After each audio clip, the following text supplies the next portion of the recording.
Hey, what's going on, everybody? Joe McCall here. Hope you're doing well. We're going to get started in just a minute. I'm a little early, and I'm going to do a little video for you. I think I got the right one. We'll see here, but I'm going to play this video here, give Gavin a minute to get I in. purchased Joe McCall's Simple Lease Option course. The course is very detailed.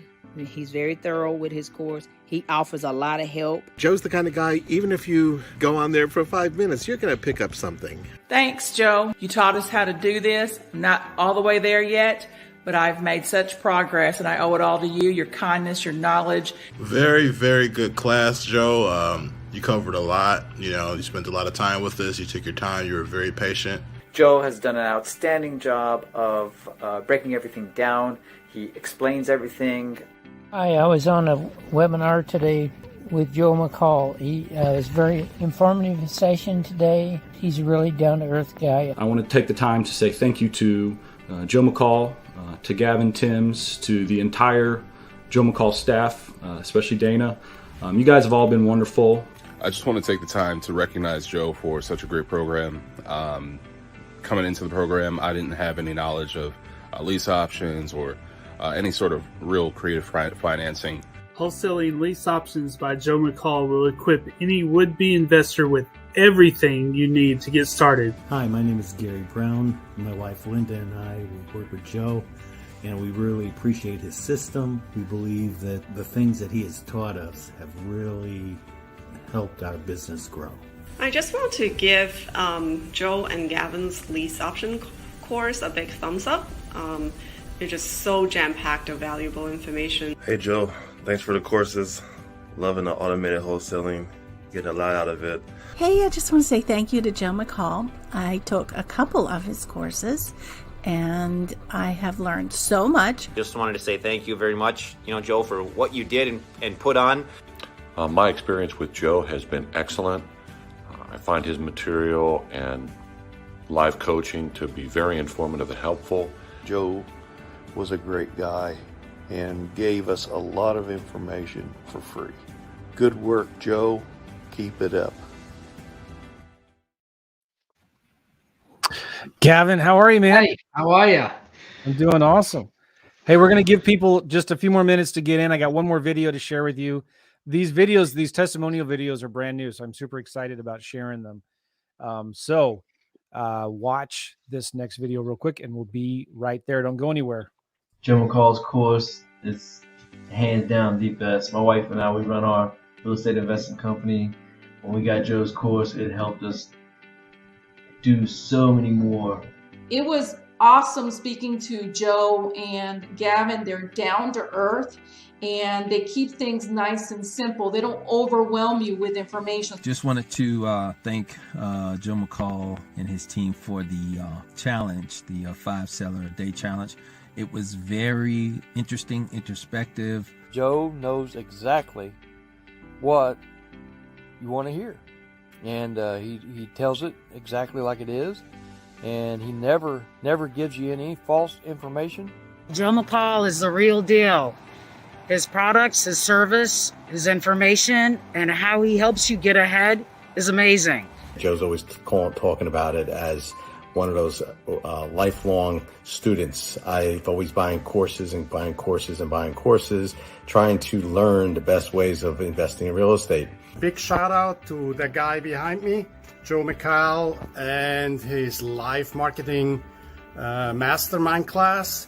Absolutely mind-blowing what he's presenting. Joe refers to these mind maps, so his preparation is obvious. There are also audio only and transcript copies of each session available. It's a great value for a small investment. I want to thank Joe McCall and the team. Thank you so much for helping me get my business off the ground. I really feel confident. Joe, Gavin, I just want to thank you guys so much. We just completed the course and we are well on our way. Things are moving really smoothly. We definitely recommend Joe's course, any of Joe's courses. To anybody thinking about it, just go ahead and do it. You won't regret it. Oh, hey. I'm so excited about this. It's going to be so much fun.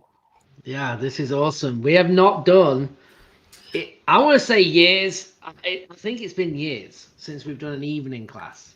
So I'm It's excited. been a while. I've done webinars before, Yeah, but yeah, but not a live, like we like are this. live, right? Today is Wednesday the 15th, 7:02 p.m. Central Time. And so we got something really cool for you guys. We are going to be sharing with you how to make offers, right? And this is going to be an interactive group. We're going to be live for 2 to 3 hours. And, we talk about this all the time. We talk about it on the podcast. We talk about it on the YouTube videos. We talk about it in all my courses. Like, your speed to income is directly proportional to your speed of implementation. Okay. Your speed to income is directly proportional to your speed of implementation. I heard this story originally from somebody who was talking about it. And this university did this large study, and they looked at and they compared people that were making in these large international sales organizations. They're looking at people that were making under 30 grand a year. And this was probably 10, 20 years ago, under 30 grand a year and over $300,000 a year in sales commissions. And they tried to research and figure out what is the thing that differentiates them from each other. You know what it was not? It was not whether they're a male or female, their ethnic minority status, white or black. That wasn't whether they're good looking or ugly. It wasn't skinny or fat. It wasn't their age, young or old. You know what the one thing was? And it wasn't their degree and whether they had a college degree or not. The one thing that differentiated the people that were super successful and the ones that were not doing very well was their speed of implementation, how quickly they implemented what they learned, how quickly they followed up with leads that came in, how quickly they followed up with people that they sent. And so I started thinking about this. Like, that is so true. The people that we know that are doing the best in this business, that are making the most money, are the ones that are massive implementers, right? Massive imperfect action. And they're just making a lot of offers. And I thought, wow, wait a minute. How about this? Your speed to income is directly proportional to the number of offers that you make. Your speed to income. So you want to make a lot of money, you got to make a lot of offers. And so we see a lot of people struggle with getting started because they're not making enough offers. And Gavin and I said, let's create a challenge where we can teach people how to just make one offer. My ears are really red. Can you tell how red they are? It's as red as my hat. All right. So you're one offer away from changing your life forever. And Gavin, you're muted, so feel free to interrupt me anytime. Sorry, I didn't realize.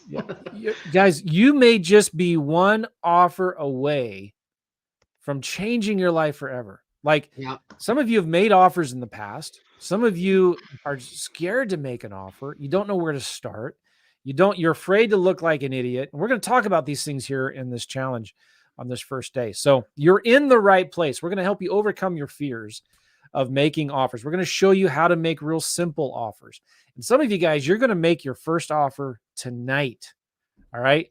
And we've got some really cool prizes we're going to give away that are going to be awesome. We'll talk about that in a minute as well. But everything is inside our Facebook group that we have. All right. So there's a few things here that you all need to understand. We are live right now across multiple Facebook channels and multiple YouTube channels. So I'm not sure where you're watching this, but we want this to be an interactive thing. So if you're watching this right now in Facebook or YouTube, please comment down below and just say hi. Tell us where you're from. Tell us what you're hoping to get out of this. But just say hi right now. Give us a thumbs up, like the video, comment down below, and we can see you, like Scotty right here.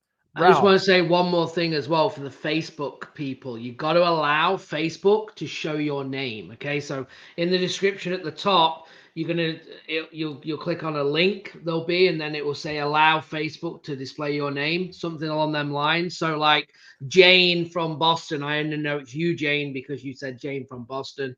So make sure that the Facebook users, make sure you allow Facebook to show your name so we can flash you up. I know why my ear is red. I was golfing today, and I think it's windburn. Too much sun or wind or something. So if you like here, hello everyone, are you ready? This is from Facebook user. We don't know who you are because you're watching this in the Facebook group. So if you go into the description of this video, there's going to be a link in there. You might need to click see more to open it up, but there'll be a link in there that will say, click this link to allow StreamYard, which is the platform we're using, to show your name. That way we know who you are, because there's going to be people here who have questions and we're going to try to answer them as best we can, but we need to know who you are, right? Like Danilu has done that. We also got folks on YouTube. What's going on? Homes of Jerry. There are so many people here all over the world. It's awesome. Beth, so there's a lot of people here that we just don't know who you are, but from Philadelphia, Pennsylvania. And here we go. Somebody's ready to close a deal tonight. Literally we have hundreds of people on right now watching this. So you might be watching us on YouTube or one of our Facebook pages and might not see that many viewers, but we're broadcasting this over multiple different platforms right now. And so we have hundreds of people on. And oh man, these comments are just flying through. I can't even Awesome. Keep up. Everyone's alive at night. I like it. Yeah. Oh, and Dana is not here, James. Sorry. I wish she would. Raymore, Missouri. I used to live real close to there. What's up, Yvonne? I think Dana did come up. She's not supposed to be here, but she was watching for a minute. Oh man, the comments here are lighting up. Mandy from Indianapolis. I'm only showing like 5% of all these comments that are coming in. So keep these comments coming in. All right. Now, a few things. If you're watching this somewhere else, like on YouTube or something, we're giving away a lot of prizes, and all of the activity and the recordings of these videos are going to be in the Facebook group. So we have a Facebook group called the One Offer Away Challenge Facebook group. And to get there, you need to go to this link right here, theofferchallenge.com. Okay. Go to theofferchallenge.com if you want to be eligible to win some of our prizes. And Gavin, we're giving away some of my courses for free that I sell for $2,500. We're giving away some free one-on-one coaching call with us. Yeah. And we're also giving away, we're doing this really cool thing. We'll talk about it later, but a 4-week accountability program that we're going to be selling. We're going to give away some of those for free as well. So to enter into those prizes and to participate, you have to go to theofferchallenge.com, because this is what we're going to do. We're going to be teaching you how to make offers, and we're going to give away these prizes are worth $5,000, $10,000 or more. But what we're going to ask you to do is to make an offer and then post a picture in the Facebook group of your written offer. We want to see you in the picture too, by the way. So, we want to see, and if you don't have your makeup on, you put the offer in front of your face or something, but I'm just kidding. Or you can go live. Or do Facebook Live. But we're going to give away some amazing prizes, and we're going to be teaching you how to make 3, maybe 4 different kinds of offers: cash offers, lease option offers, owner financing offers, and subject to offers. So tonight we're going to be covering cash offers, and I just challenge you guys, make offers, and it's not that hard. You'll learn by the time we're done here how within 5 minutes you can come up with an offer. We're going to show you how to find a house to make an offer on, and how you can make an offer tonight, even though it may be 8 or 9 o'clock at night, wherever you are right now. You can make an offer right now. So we're going to show you how to do that, and we're going to be giving away amazing prizes. But you've got to go to theofferchallenge.com. It's completely free. All right, so go there right now.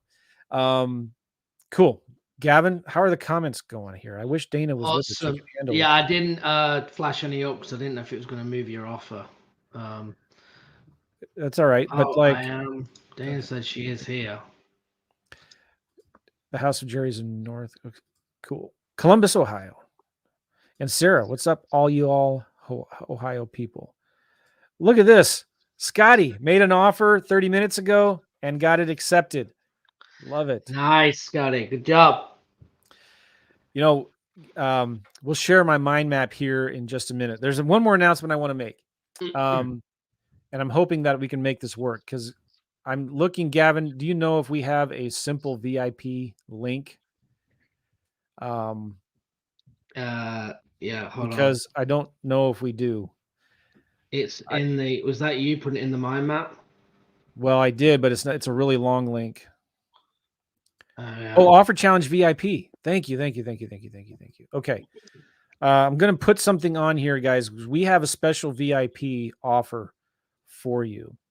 Offer challenge VIP. Let me create this right here. Offer challengevip.com, and will it show up? All right, there. This is a special VIP thing that we have for you guys. And the cool thing about this is we're going to be giving away. Good. Sam just texted it to me, actually, why I was asking. Thanks. This is where we have a mind map, and I'll share with you this mind map in a minute. We are going to do an extra coaching call on Friday. I forget which time, but we'll tell you later. And we're going to also give away for free. Well, it's part of the VIP access. My offer calculator. I have a software called Automated Offer Pro, and I'm going to be sharing that with you here on these videos in this challenge. And it's a real simple tool that helps you it helps you determine the after repair value of the house, the value of the home. It helps you figure out repairs. It helps you. There's 2 different methods for creating cash offers. It helps you create 2 different lease option offers and 2 different owner financing offers. And it gives you the proposals and the letters and the one-page contracts that you can send with your offer to the sellers. It's an amazing software. And one of these days I'm going to be selling it for like $50 to $100 a month, but you can get it for just $47 if you go to the challenge, offerchallengevip.com. Okay. Offerchallengevip.com. Awesome. And, cool. If you can, somebody please type that link type these 2 links in the chat. Would you, whether you're watching this on YouTube or Facebook, type in, please, the offerchallenge.com. Maybe Gavin, you can do that for me as well. Cause I want people to be able to go to the comments and just click that. And offerchallengevip.com. Oh, good. Dana is here. And she says, I'm on Facebook. Do you want me in StreamYard to help post comments? Yes, Dana. That would be awesome. All right. Offerchallengevip.com and theofferchallenge.com. All right. Thank you. As well, Joe, I know you mentioned the extra coaching call, right, with the VIP. Yes. The reason is, guys, obviously we do have a lot of people watching. We are going to get some content here, just people still joining. And the reason that we're putting on that extra coaching call is so we do not miss any of your questions. So this was not just going to be a coaching call where you actually are sitting there putting questions in. You'll actually be on screen with us, video on or off, depending on whenever you prefer. And you'll be interacting live with us to make sure that we cover anything that you need. Okay. So I just want to throw that out there. That's why we put them extra things on, to make sure that we get to every question. We are going to do our best tonight and tomorrow night to do so, but it is a lot. Our feed moves so fast from different channels. It's hard to kind of keep up and monitor that. Right. And again, we're going to get this question 100 times. So I'm going to answer it 100 times. If you want the recordings of this, they're going to be in the Facebook group, but the recordings are only going to be up until Monday or Tuesday. I think we're going to be taking them down. So go to theofferchallenge.com to opt in, because then you'll get invited to the Facebook group, and you can go there, and this video will be in the announcements section. And Dana, if you're watching this, or Gavin, would you help make sure the video that's being streamed now is added as an announcement or featured, so it stays at the top? Okay. All right. So I'm going to share with you the mind map again that you can get at Offer Challenge VIP. Those of you that have been on our stuff before, you know I love mind maps, and I love teaching this stuff because I can share with you a link to those mind maps so you can use it for future reference. And we're going to be giving away a lot of links and stuff in here that you can get access to. So again, check out offerchallengevip.com. All right. Now I'm going to share my screen, and hopefully this works. Boom. Look at that. Nice. All right. Make it a little bigger there. Let me get rid of that logo on the upper right, or make it like this. Is that better? The offer challenge. I like that. And do we need a bottom? No, we don't. That's not going to work. Okay. Are we good, Gavin? Yeah, looks good. All right. So I You already could probably go one bigger when you actually get into it. Yeah. Is Yeah, that good? that's better. All right. Again, you're going to get access to this mind map if you are a VIP member. All right, and it's a mind map that you can just view it from a browser. It's not going to crash, or you can't get in there and edit it and mess it up. This is something that we're going to be going through also as well. This is my software that I created called Automated Offer Pro, and this is where you put in a bunch of information about the property, and it helps you come up with the after repair value, the cash offer, the lease option offer, and owner financing offer. Which I'm going to recommend you get that. All right, now we're going to dive into this stuff because this is so important. I mean, like if anything that we can teach, this is the most important part of real estate. I was just at the gym yesterday, Gavin, with some mutual friends of ours, one of our coaching clients, Pamela and Steve. Don't call her Pamela. Terry. Oh, shoot. Yes. I was thinking about don't call her Pam. She's Pamela, but then I get his name wrong. Terry and Pamela, these guys are rock stars. They're in my backyard. All right. They're in St. Louis. And I'll share a little bit of this, and Gavin, you can probably tell the story better, but like, great people, massive action takers. And they're on our coaching calls. And Terry was telling me, Joe, sometimes some of the newer students, they reach out to me and they call me and they ask me questions like, how do you do it? How do you do? They're going to do, what did he say? 87 deals this year, Gavin, in St. Louis. They're going to do 87 deals this year. Yeah. I don't know what their total profit is going to be on that, but it's really good. And so they'll get calls from our students saying like, well, is it really working for you? Like, are you for real? Like, and what are you doing? How are you doing it? And he tells me these things. He says like, we just do what Gavin and Joe tell us to do. They're good. I mean, when someone follows instruction, right? And not that we have all the answers because we don't, but we do have proven systems that we operate in daily in our real estate businesses and what we teach. But it's much easier just to follow something that works, right? And I say to all my clients that are doing deals, like, you're more than welcome to go and try something else or add something when you have something working.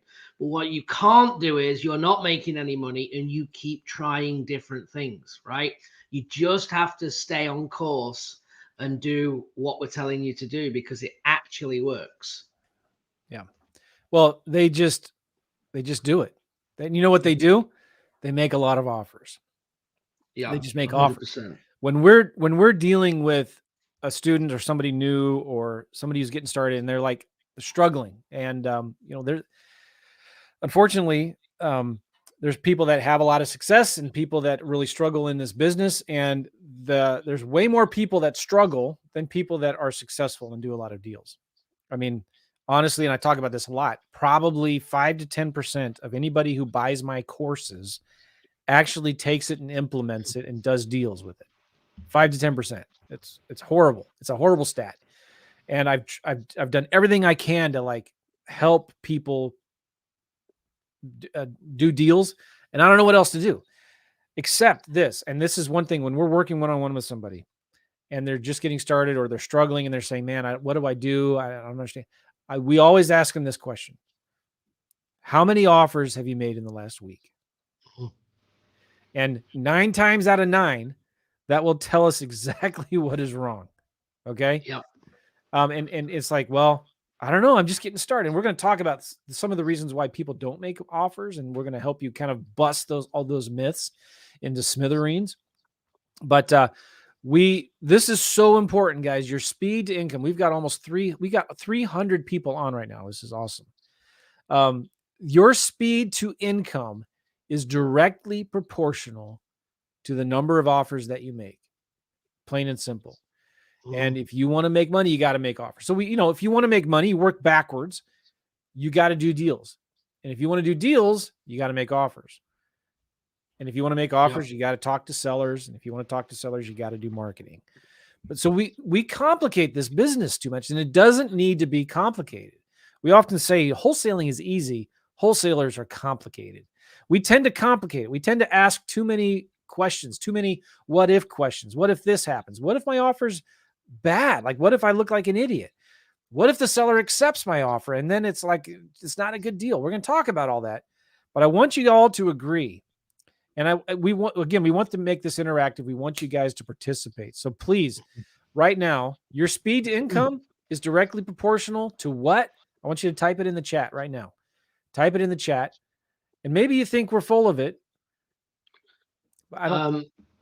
Just real quick, I just want to address something real quick. I don't know if this is the same Facebook user, but someone keeps saying that the screen is fuzzy, and can we clear it up? It is not fuzzy for me. It's the same user that keeps on posting the same thing. Okay, yeah, so it must be on your internet or your side, because it's super clear for me on my end. I just wanted to just let you know that. So good, you guys are putting it in. And Dana, if you can pop up some of these people that are commenting these things. Your speed to income is directly proportional to the number of offers that you make. Yeah. Right, go ahead and keep on clicking through them, Dana. Get more if you can. Is that you, Gavin, that's doing that? No, that's Dana. There we go. She goes. Right. And Dana, feel free to just, if people are posting things, or if you want to interrupt us, feel free to do that. Because, yeah, I mean, it's as simple as that. And so we understand a lot of you guys, you may be afraid. And you're struggling with, how do I make the offers? I know it's important, Joe. Okay. How do I make it? And that's what we're going to be teaching you now. So the other thing I want to talk about here is this real important principle of momentum. All right. You should always be making offers. And anytime I have struggled in my business where my revenue is kind of dipped, in my real estate deal business, in my information publishing coaching business, anytime I've seen a dip in my income, it's because I've lost momentum and I've stopped making offers. Yeah. Right. It's so important to keep that momentum going. And it's kind of like, I like to talk about it like a train. If you're on the tracks and you're pulling a train with a chain or something, or a big rope, it's really hard to pull that train at first, right? But as you start pulling it and the momentum starts building, it becomes easier and easier to pull, and then it becomes almost impossible to stop, right? Yeah. So this principle of momentum is so important, because it's not enough just to say, all right, I'm going to make 20 offers and see if this works. Or I'm going to make 100 offers and see if this works. You've got to be committed to it for at least 3 to 6 months. And I tell this to people all the time. It's so important. Like, if you're not going to be committed to doing the marketing, talking to sellers, and making offers for like 6 months, don't even start. Save your money, save your time, go do something else. You need to be committed to that, because it takes that long sometimes to build the momentum. It takes 3 to 6 months to build the momentum. And this is why making offers is so important. And I wish I could slam my fist on the table, but I got a bunch of stuff on here. This is why it's so important, because your deals are going to come from the follow-up, right? 9 times out of 10, you're not going to get that first offer accepted. Like, Gavin, tell the story about how many deals we looked at that 12-year period, and how many deals came from that first offer we made, that first interaction with the seller, and how many came from the follow-up. Yeah, we did 58 deals. 54 came from follow-up. So we would have only done 4 deals. And that's probably within a couple of phone calls. That wasn't even like one phone call and done, right? So 54, that gives you like 93% on follow-up. And that is mainly the difference between, if you're watching this and you've done 1, 2, 3 deals a year, to you doing 50 plus deals a year, is going to be in the follow-up. So you need to have the consistency, as Joe just said about momentum. I mean, it is a huge word that you should be doing every day. You know, some days it just isn't going well, and that maybe they're the days to have a rest, have an hour off, go and take a walk. But when you are winning, when things are working, that is when the momentum is building, and you do not stop. Because what happens is especially in your phone calls and you making offers, is that you get better. Call one's a little shaky. If I was to line up now and just start cold calling, I might be a little bit crazy. We have a lot of people watching us live, nerves a little bit, butterflies, but get me 2, 3, 4, 5 calls in, and now I don't even care, because the momentum is building for me. Yep. And that's exactly the same in your offers. When you get good at making fast offers and understanding the positioning and when to offer what, it only becomes quicker, and you can do more of them. And then the deals start coming, the contracts get signed, the more money is in closing, the more checks that are being written to you, and now you're off to the races. And as Joe said, and we have the same problem, if we stop, right, it comes to a halt. And we have that in the education. Unfortunately, in the real estate business, I have the systems and everything, so it keeps going without me. But I'm the first to admit, if I stop in what we're doing now, if I don't show up or Joe doesn't show up, then we don't get anywhere, right? So it's exactly the same. Here's Scotty. His partner closed on a deal that she called on for 5 years. She was following up for 5 years. So this is when making offers makes it easier to follow up with. Because then when you're calling sellers and you're following up, you're like, hey, Jim, how you doing? Joe here. Probably don't remember me. We talked a little while ago. But I'm just following up on that offer. How's it going? Have you sold the house yet? Okay. So you've got to make the offers. And this is something your competition is not doing. If you're in a competitive market, I don't know, Nashville, Denver, San Diego, wherever, every market is competitive right now. Every market is super difficult. Okay.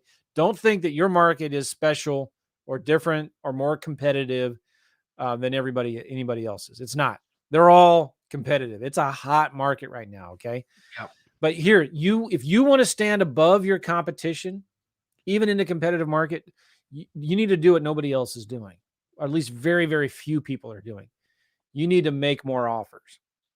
Because I'm telling you, even if you're a beginner, you have no money, and you're competing against these big companies that are doing tons of deals, you can do just as many deals as they do. What's the difference? It's the number of offers they make. So you can do offers. We're going to show you how to make offers. So, so important to really focus in on this. And this is the most important thing here, make offers. And we're going to challenge you, believe it or not here. We want to challenge you to make an offer to every single seller you talk to. Yeah. All right. One of our rules for success is to talk to 5 sellers a day. You can talk to 5 sellers a day. You will get very rich in this business. All right. Yeah. Talk to 5 sellers a day and then make an offer to every seller you talk to, at least 3. Okay. Make an offer to at least 3 sellers every day. Think about that. That's 15 offers in 1 week, right? And then after a month, that's 60 offers in a month, right? Chances are you probably or might not, you maybe will do a deal that first month. But guess what happens next month? Now you make another 60 offers and you're going to follow up with the previous 60 that you made offers on. All right. And then guess what? The next month, this is all about momentum. I'm talking about the momentum. Now, the next month, you're going to have 120 offers to follow up with and another 60. So that's 180. And you see, as this keeps on growing, as you're disciplined with this, as you're making offers, you are going to get overwhelmed with deals, which is a good thing. Okay. Yeah. Then that's another thing you're going to need help with. And we'll coach you on that. Like, how do you manage all these deals now? Well, that's a good problem to have. Make an offer to every single seller you talk to. And we're going to show you how to do it really, really quickly and easily. But that's where the momentum comes in. You're pulling that train is really hard at first and you're making offers and it's frustrating and you're making mistakes, but that's okay. You're making massive imperfect action. You're failing forward fast. You're not, and this is why I brought up Pamela and Terry because of this. The reason why they're so successful is they just do the stuff. They don't question it. They do it. They take massive action and they know they'll figure it out. So make offers every single day. You want to add anything to that? Absolutely. No, I mean, you did. That was great.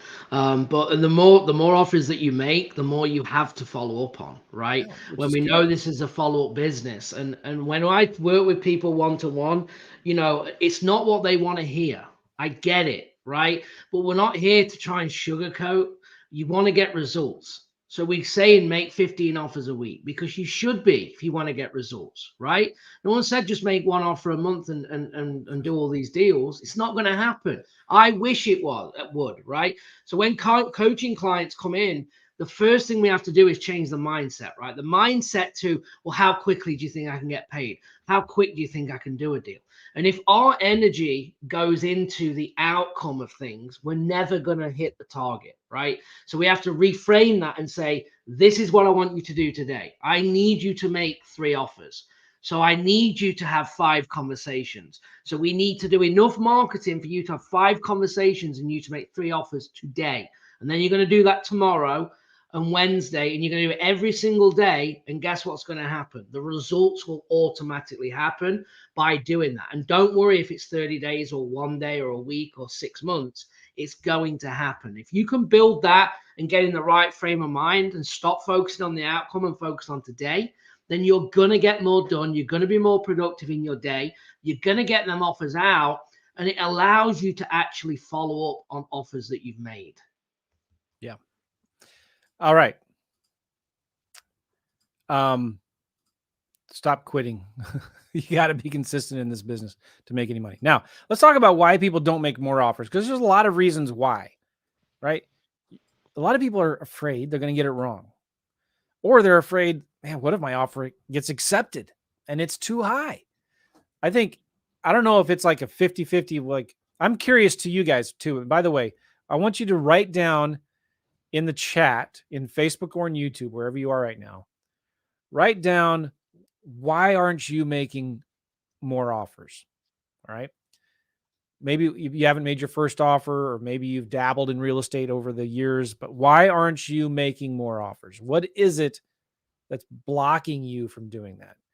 One of the things that we see, and I wish we could say your answer would be anonymous, but Dan is saying he's short on leads. That's a great reason. I'm not sure what to do after the offer is accepted. I made an offer. Oh, this is real good. Let's just put this up here. I made an offer and I realized it was too high. I didn't know how to scale it back. Let's talk about this, because again, it's a common problem of, what if I get the offer wrong? What if it gets accepted and I'm offering too much? This is really important to understand. All of our offers are contingent on an inspection. Okay. Yep. And during that inspection period, you have a period of 1 to 2 weeks to inspect. And it's also, many times our offers are contingent on financing. Okay. It's normal in real estate when you're buying a house to make it contingent on a final approval from your bank, right? When you're getting a mortgage to buy a regular house, it can be the same thing in real estate. And this is why we make offers so fast. This is why we make offers on houses that we've never even seen yet, that we haven't been to. We see it online, but we can make offers fast because we know that we have this little window of opportunity. So let's say you make an offer and it gets accepted and it is too high. That's okay, because you can go back to the seller and renegotiate or cancel the contract. And don't feel like you're going to go ahead and hide the comment, Dana, if you can, and bring up any others, because there's a lot of good reasons here, right? And I want you to just keep on typing them in. Well, that was a good one from somebody just posted. I got to stop looking at the comments because I'm getting distracted. They're just so good. But you can go back, and so you can go back without looking like an idiot either. You could say, listen, I'm sorry. I call it the 3 R's that you could blame the numbers. Like, the market won't bear this. Blame it on the 3 R's. The first R is resale value, right? We're not going to be able to sell it for as high as I thought I would. The retail value, the resale value. The repairs are going to be more than I thought it would be. I sent my contractor to go look at it. I sent some of my partners to go look at it. And it's going to need more work than I thought it did. Okay. And the third one is the rent. So resale value, repairs, and rent. It's not going to rent for as much as I thought it would rent for. All right. These are all valid reasons. And so one of the things that we do with our coaching clients is, like, we partner with coaching clients on deals. And if they bring us a deal, we're going to look at it and know pretty quickly, maybe, whether it's a good deal or not. And if we won't partner with you on that deal, or if we won't buy the deal from you, then it's not a deal that you want to buy. But one of the best things that you can do is you start doing more and more deals, is you're going to find buyers. You're going to find investors that are looking to buy these deals. You're going to find other wholesalers and investors that are willing to partner with you on these deals. And you can send these deals out as soon as you get it under contract, as soon as you get an offer accepted, put it out there into the community. And they're going to tell you, that's a smoking hot deal, I'll buy it. Or they're going to say, that's not a good deal. And so then you can, from that feedback, you can go back and renegotiate or cancel the contract. All right. So don't be afraid of making offers because it might get accepted. Even if you make a mistake, you can still get out of it during that contingency period. Does that make sense? Yeah. When we're buying and selling vacant land right now, 5 to 40 acres.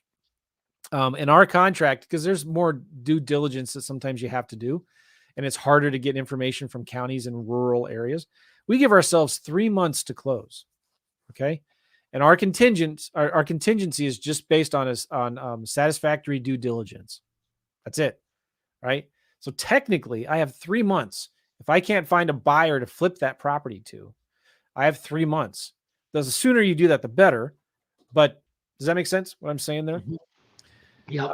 What you're looking at these comments, Gavin? Is there anything that you want to talk Yeah, I mean, about? there's a lot of good stuff, and I think the fear is going to be the main thing, and I guess a lot of these things here, all that we have on the screen, come down to fear. Whether it's you don't know what you're doing, whether it's a small market or you can't find money, it's still the fear that's holding you back on why you aren't making that offer.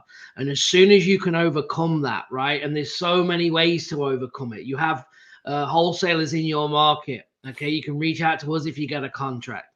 There's people local, there's realtors, there's property managers. There's so many ways to find buyers, right, to help you.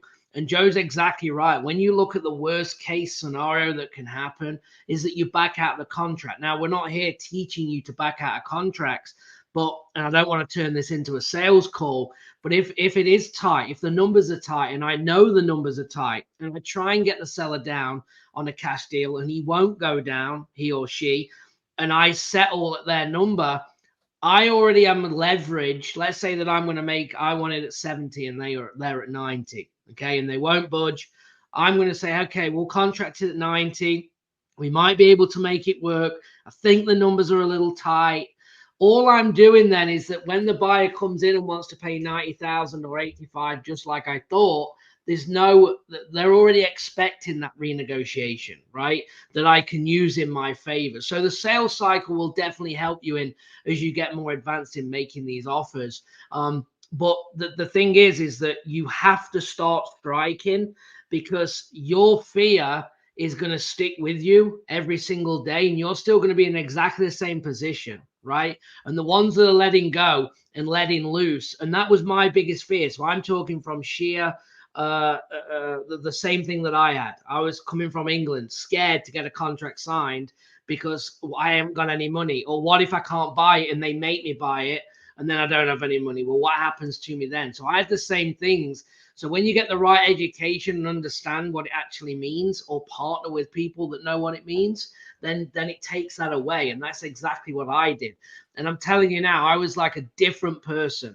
When I removed that, and I brought a partner in that was going to go on the contract, I was just like an animal on that phone. I was just going pounding, making offer after offer, That's because so it just important. fulfilled, it just moved that mind shift of me just going, oh, what if this happens? Oh, I was almost going in every day. Just think of how stupid this is.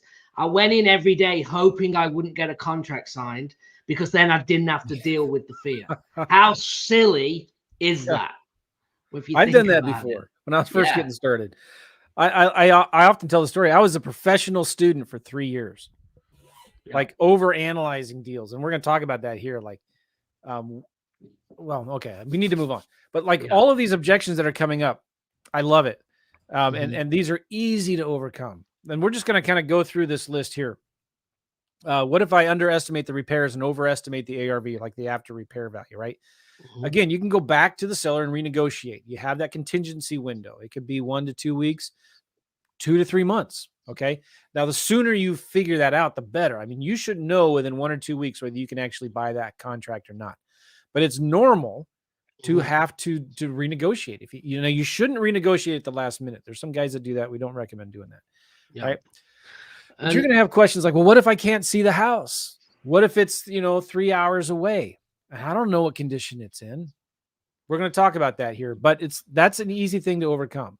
A lot of times when we make offers, we're looking at what are investors buying properties at, and that's really going to show you free ways to do that.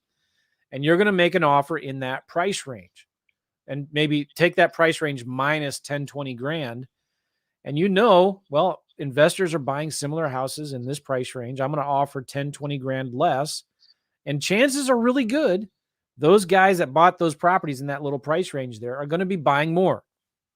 So it's really easy with the internet these days to find comps, right? So it doesn't matter if you've seen the house. And then again, what if you see the house and it's completely trash? It's burnt down. One time we made an offer on the house and it looked fine from the front of the house. The seller actually put a picture of the front of the house on Facebook Marketplace, I think it was. Called the seller, made an offer. They said, yeah, sure. Come and see it. My partner with a local wholesaler, he went to go look at the house. The back half of the house was completely gone. There was a fire. All right. And the front of the picture of the front didn't show that. And he got there and said, Joe, I'm actually standing in the house right now. And I'm looking at the blue sky up above me because the back half of the house was burned down. So what do we do? Well, we just go back to the seller and say, hey, you didn't tell us there was a fire. Oh, okay, whatever. So I don't remember on that deal what happened, but we just went back to the seller and said, we can't offer this. We can still buy it, but we're going to be like way down here. So one of the ways that you can, if you haven't seen the house yet, you can find local wholesalers to partner with to go look at the house. You can find local realtors that can go look at the house for you. The sellers can take pictures of the house and send you pictures. So there's lots of different ways. I've hired people from Craigslist to go look at houses and take pictures for me. I know one guy who hires Airbnb drivers to go look at houses and take pictures of them for him. Okay. Similar, what if the house is in a small virtual market and I can't get good comps? Or, obviously I can't go see the house because it's way far away. It's in a virtual market. Again, same thing. You can get local realtors to help you. You can get the owners to send you pictures. You can hire people to go look at the house for you. There's a lot of ways to get around that. Okay. Common excuse we see here. Good question from Brandon. Let's answer this one real quick. How do you cancel your contract? You just say cancel out loud. You send the seller an email or a letter just saying, hey, we're canceling the contract. It's not a big deal. You say cancel. All right. What if you can't find buyers? We're going to talk a little bit later about how to find buyers in advance because you need to know what your buyers are willing to pay for these properties. But finding buyers is easy. The same with the money. Finding the money to close on these deals, easy. If you've got a good deal, there will be buyers banging on your door, begging to buy your deal from you. All right. So finding buyers is easy. That's not going to be what we're talking about in this offer challenge, but we've done a ton of free YouTube videos and podcasts about how to find buyers. They are on the internet. They're easy to find. So, and if you can't find a buyer, find a local investor that's doing deals in that market and partner with them. They have buyers that they can bring to you and partner with you. And we'll buy your deals. If you've got a good deal, we'll buy them. Okay. All right. We're getting people saying that some of our screen is fuzzy. You need to refresh your screen. It might be your internet connection. But we're getting a lot of people saying, no, it's fine. I can see it clear. Yeah. It's got to be it looks good to me. Anything you want to add to that, Gavin? I do want to say one thing, because I know we got to get on to making offers, but here's the thing. When we talk about fear and mindset, it's all about positioning the way that you look at things, right? So people that would say you need to go out and get face-to-face with the seller, you need to go and see their house, you need to know what the repairs are, right? The people that say all them things, okay? And that's an opinion, and that's fine. Now, here's the way that I would look at it when I started, okay? I didn't want to go and see the house because I didn't know anything about real estate or repairs. If I go in the house, I thought that I would need to know how much your roof was, how much paint was, how much carpet, what I needed to do with this, and is there electric up to code? I didn't know any of them things. So in my mindset, I'm better off not going to the house and dealing with it over the phone than going to the house, right? So it's all about justifying in your head what you're trying to do. That's what it's all about. So for you to say it's okay with what I'm trying to do, so you feel good enough to be able to move forward and act on whatever it is that you're trying to do.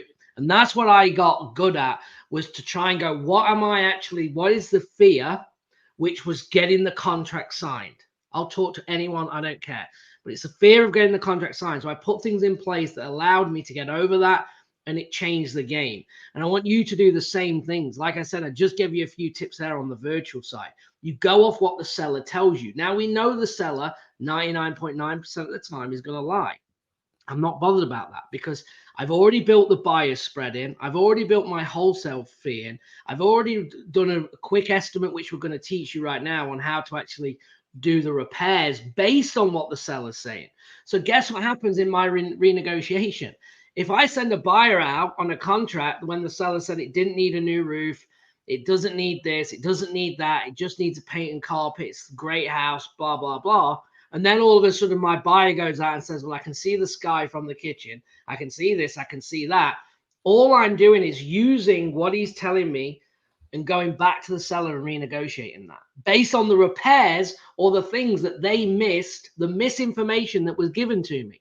So if you learn that positioning, that's how you're actually going to get renegotiations done when it's actually the seller's fault, not your fault, because you've already built your spreads in. So what my point is that if you can learn this and understand to go, what am I actually fearful of? And you can come over that and put things in place, then you're going to go like from here, you're just going to go 10x it and really get going on this. Because guys, if we are not making offers, I'm telling you now, you're never going to make any money. I mean, it's literally a fact. I mean, you have to make an offer to make money in this business. And that's where this challenge, and that's what we want to hope to get you to. So you don't have buyers or your buyers aren't buying. The buyers are everywhere. And pretty much there's really only two reasons if you got a deal why you can't sell it. Number one, it's overpriced, you're asking too much, or you're not marketing it the right way. So it's easy to find buyers. Get that out of your head. The same with the money. If I don't have the money to close, get that out of your head. There are so many people that will lend money on good deals right now. Okay. We will lend money on deals if you're working with us. We partner with companies. If you go to your local real estate clubs, there's people there that will lend money on deals. They're everywhere.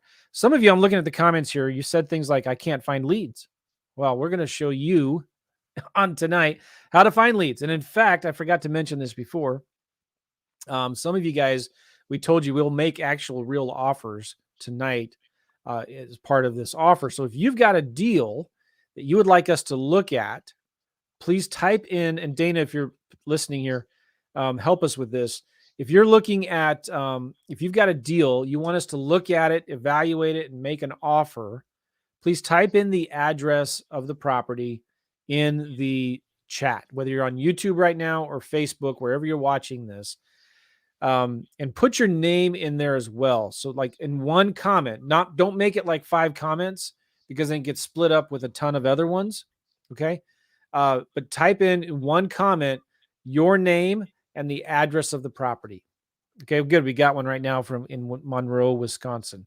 So Dana, if you could please, don't put them on the screen yet. Well, you can, but like put them in a note or something that you can send to me, maybe a Google Doc, and then text me a link to the Google Doc or text it to me so that we can, a Google Doc might be good too, so that Gavin can look at it while I'm talking or whatever. All right. So we're also going to show you guys how there are tons of deals, even in this hot market, right under our noses. All right. Some of our students that have been doing this a long time are having their best years ever, even in this hot market. All right. Having their best years ever. Well, we're going to show you how even just going to Zillow or Redfin, there's deals right now that you can make offers on. Right. We're not going to teach about marketing, but there are so many ways right now where you can get leads, you can find deals, even on properties that are already listed on the MLS. There are deals on the MLS right now. A few weeks ago, 3 months ago, I was teaching this kind of stuff, and I went to Redfin and I went to Louisville, Kentucky, and I looked up properties that have been on the market over 30 days that needed a lot of work. All right. Found 150 of them or something like that. And one of them, I sent an email to the realtor. It was listed for $100,000. And I said to the realtor, I'm an investor. I'm looking to buy some more property in this area. Would your client, are they negotiable on their price? Would they consider something maybe in the $60,000 to $70,000 price range?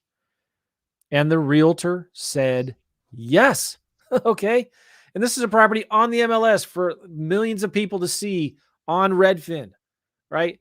And I just asked the question. It was listed for 100, and I asked the realtor, would your client consider something maybe in the $60,000 to $70,000 range? All right. Now, this is a property that's 6 hours away from me. What was the first thing I did? Called up a local investor that I knew in the area, told him about the deal. And I said, hey, listen, I think I got a deal.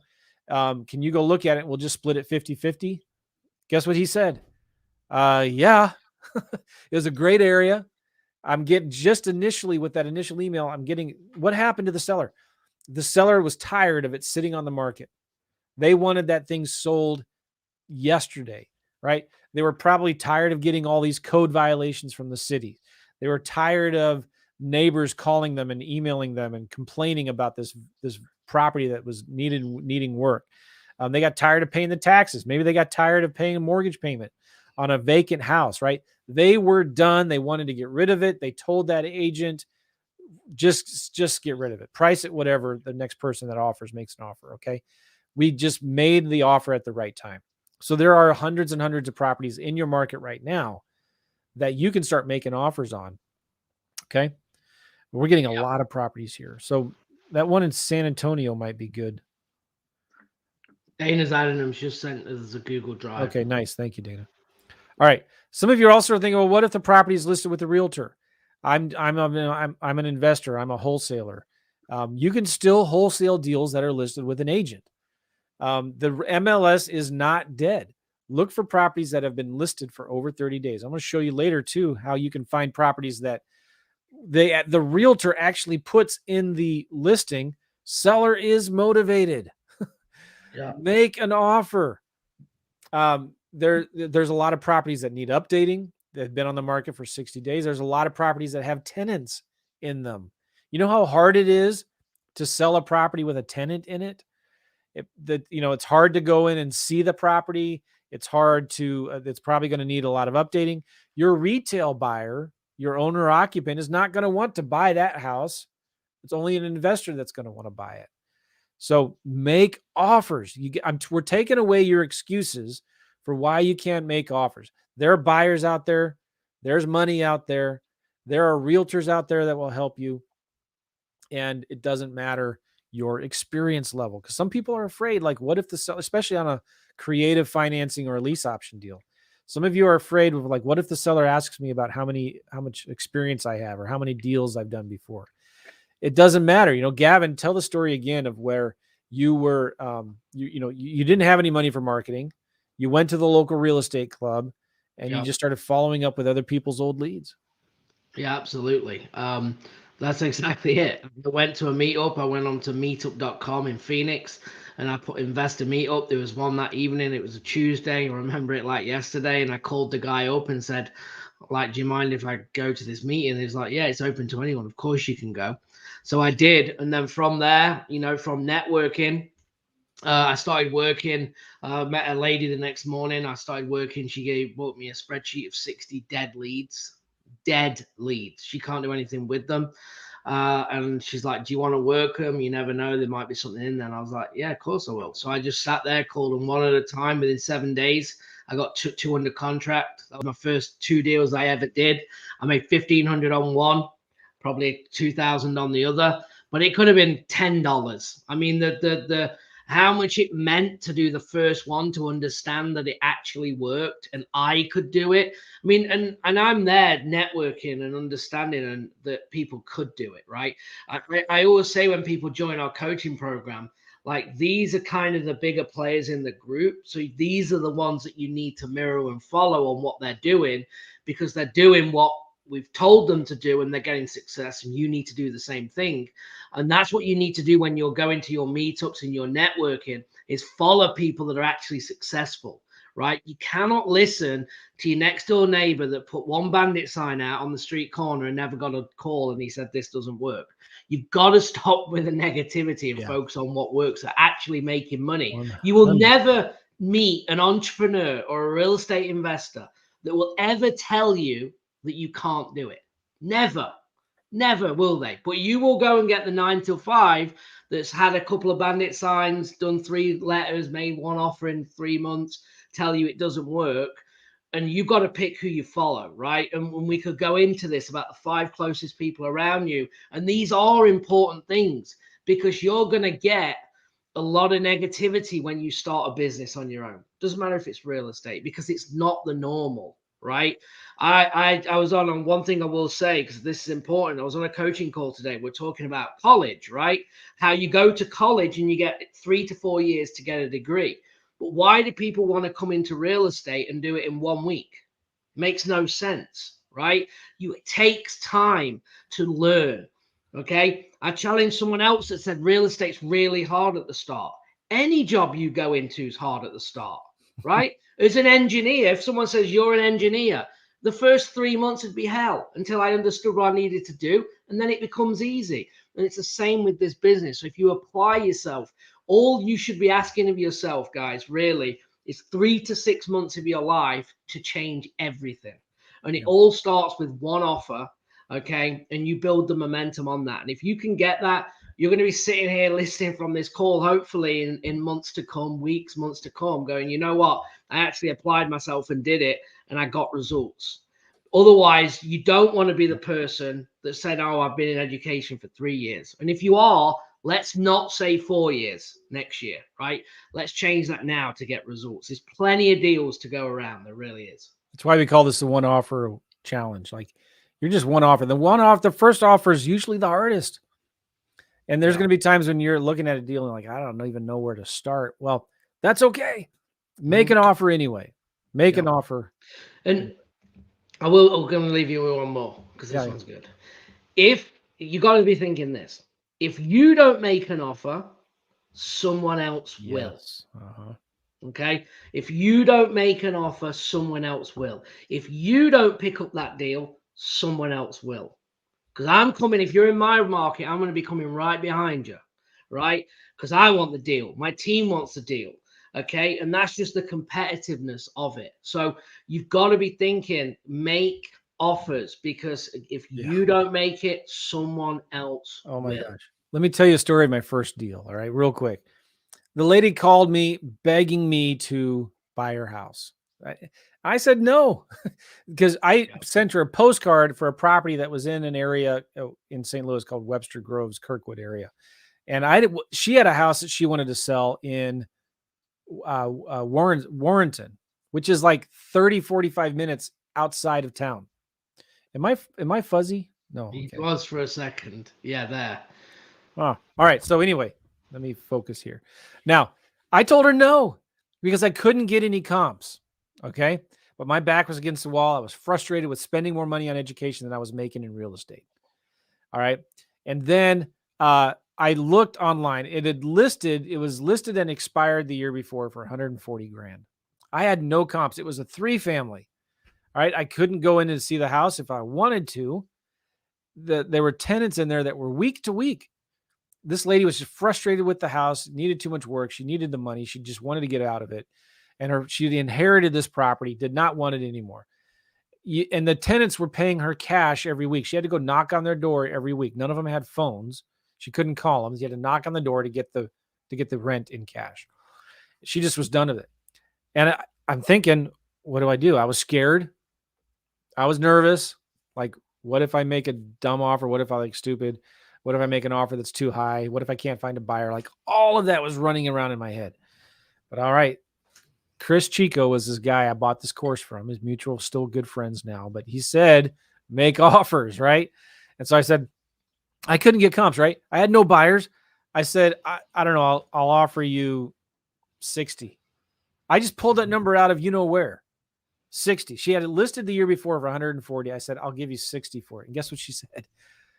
Immediately, yeah, that's fine. Great. Let's do it. I was like, dang it. Why didn't I make an offer for 50? Yeah, I've been there. So I didn't even know what I was doing. I gave her $1,000 and I met her and got the contract signed with her son there because she was elderly and I didn't want to be accused of taking advantage of an elder. So her son was with her and all that. I didn't know what I was doing, but I gave her $1,000 in cash for earnest money.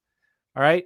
And I didn't even take a picture of the cash. Like, I had no proof that I gave her this cash. It was just her word. And it was, normally you give your earnest money to the title company, right? But I gave her $1,000 cash for earnest money. And now I'm freaking out. What am I going to do? Anyway, fast forward, the next day, literally, I stuck a sign in the yard and sold it the next day I bought it for 63, sold it for 78 or something like that. My net take home profit on that deal was about 13 grand after closing costs and all that, right? All because I did what? I made an offer. Yeah. It was a ridiculous offer. I had Yeah. no idea what I was doing. I made every mistake possible. She had to beg me to make an offer, right? So you shouldn't let sellers beg you to make an offer on their house. Okay. You should just be doing it. Every seller that calls you, you should be making offers. And I just, made an offer and she accepted it. That's the way it works. And if you don't make an offer, your competition will. Can you imagine if I just never returned her call and somebody else called her up, made an offer? Yeah. I had a guy in Huntsville, a coaching client, and he did direct mail, and he was doing a 6-part, so he was sending out 6 times. On his 4th time, a mail dropped, and he was petrified about getting the deal, like petrified. And this guy's like, "Well, you sent me this thing 4 times, so I guess you must be serious in buying it." And he's like, "Yeah." So he's all nervous. I was like, "Look, just go and make an offer. You're fine." He called me back, and he's like, "Look," he's like, "I made an offer," and he's like, "I went so low that so he wouldn't accept it because he just didn't want to get it." And he was like, "And they've accepted it." He made $40,000 on his first deal. 40,000, and he went 20 less than what I told him to go because he's like, "I just didn't want to do it. I didn't want him to accept it." And sometimes that is what happens. But when you see what you can do in this business, and don't forget, you're not, people say that you're screwing people. You're only screwing people if they're not motivated, and you're getting salesy and getting them in emotional, or you're doing false promises and you're doing all them things, right? A lot of the time when there's motivation, when we're talking about motivated people, your offers is solving a problem, right? We're investors, and we find problems and we bring solutions to solve that problem. That's all we're doing. And that's what you're going to learn over these 2 days with these offers. If you can solve the problem with a motivated seller and solve the solution, they're not worried. I can't tell you the last one that said, "Oh, how much are you making?"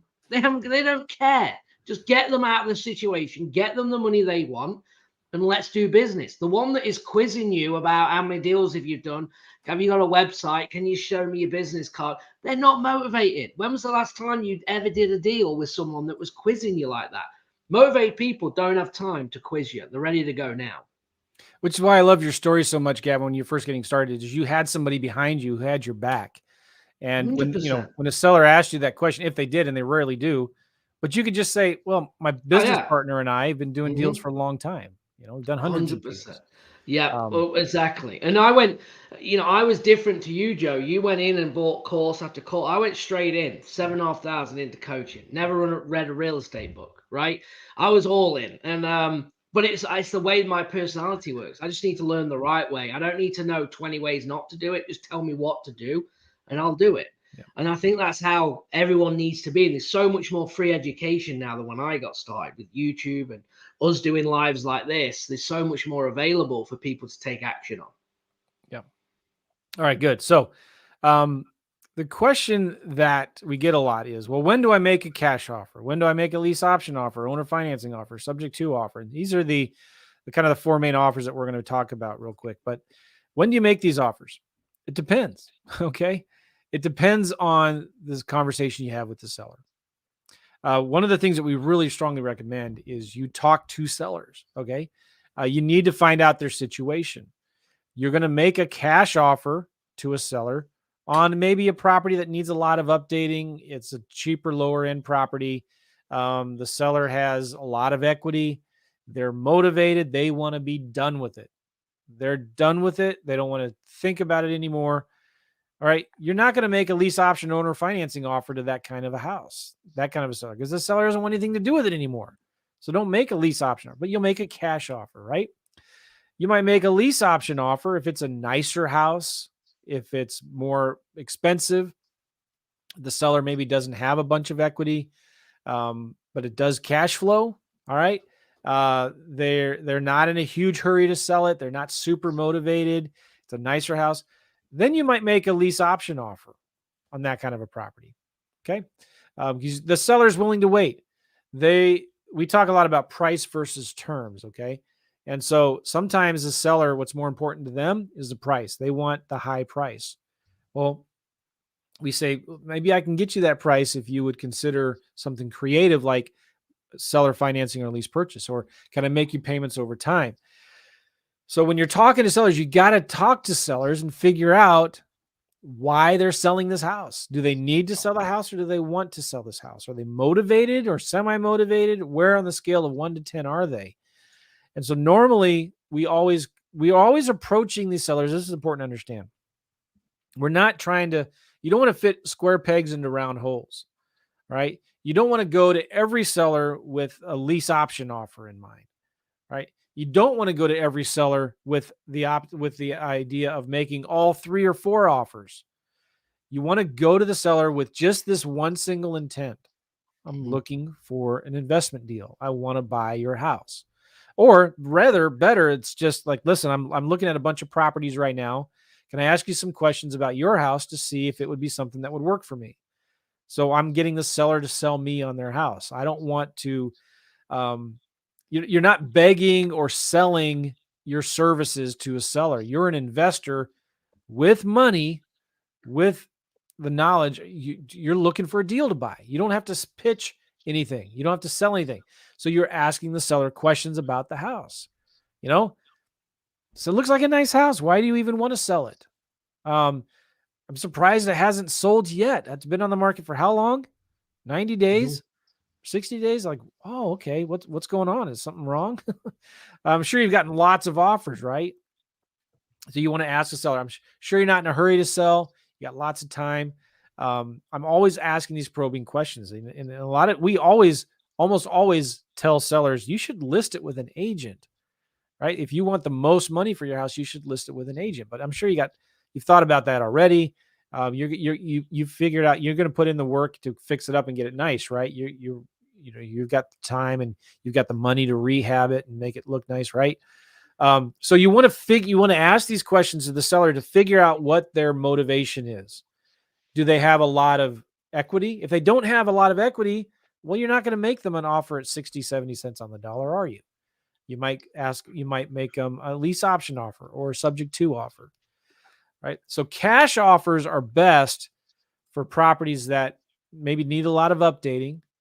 Number one, there's a lot of equity. Number two, and number three, there's usually a lot of motivation. So the sellers have to be motivated to accept a cash offer at 60, 70 cents on the dollar. Make sense? So when we're talking to sellers, I'm not trying to sell a lease option immediately. I'm trying to ask them about their situation. I care more about their situation than I do about the house, even. I want to know why they need to sell this house. Are they in a hurry to sell it? What are they going to do with the money after they sell it? So you come into these conversations with an open mind. All right. If the seller is super cold, like it's not a motivated lead, then I might send them an offer that offers all 3 options. Does that make sense? Yeah. You want to add anything to that, Gavin?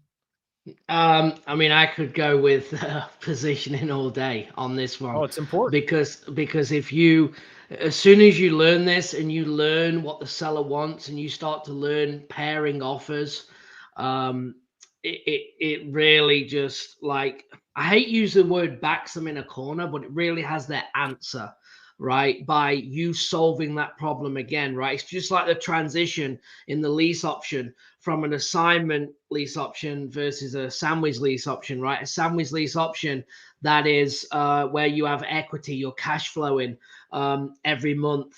And then all of a sudden the seller likes that, but they want more money. They're willing to rent it. They're willing to sell it, but they want more on the back end and they want more of a monthly rental income. Then all of a sudden now all you're going to do is you're going to transition from that sandwich lease option into that assignment because that's what they want. And it's not on the paper yet. So you can reiterate that and say, hey, Mr. Seller, so you're telling me that instead of my 1,200, you want 1,500, correct? And instead of my 270,000, you want 300,000. Is that what you're saying? And then they're saying, well, yeah, that'd work. Well, all of a sudden now we have an assignment lease option that we can now transition into. Okay. So you've already got the yeses, and that's why the pairings of why you don't want to put them all on a paper, as Joe was just saying. And now, if it's a cold offer, guys, like no motivation, whatever, then you want to send them 2, 3, 4 offers, doesn't really matter. But when you actually have someone on the up, you have someone that's got something that they need that you can solve, then that's when you want to start pairing the offers up, okay? Because everyone looks at a piece of paper and numbers draw the eyes, okay? So if you really want to do a sandwich lease option, you really have been talking to this person, and the sandwich lease option is going to be the one where you can look after the property, you can stay in the middle, you can make them payments, all of these things. But if you put that assignment on the piece of paper, now what have you done? You've just made your job harder, because they want that assignment lease option price at the what comes with the sandwich lease option, all because it was on the piece of paper. So once you understand how to pair the offers up, okay, then it makes your offer look better. I'll give you the other flip side. Let's say that I know the guy doesn't want a cash offer, okay, and I want to do a sandwich lease option. We've talked about it on the phone. I'm still going to put the cash offer on there. Why? Because the cash offer is much lower, and it makes my sandwich lease option look much better. And I'm going to tell him, hey, Joe, I know, look, I'm going to stick a cash offer on there. Just ignore it. I know you don't want to do that. I just kind of got it because I ran the numbers. So I'm just going to leave it on the paper for you. But I want you to focus on option 2. All I'm doing there is going, okay, Joe's going to give me 250, but he's only going to give me 170 cash.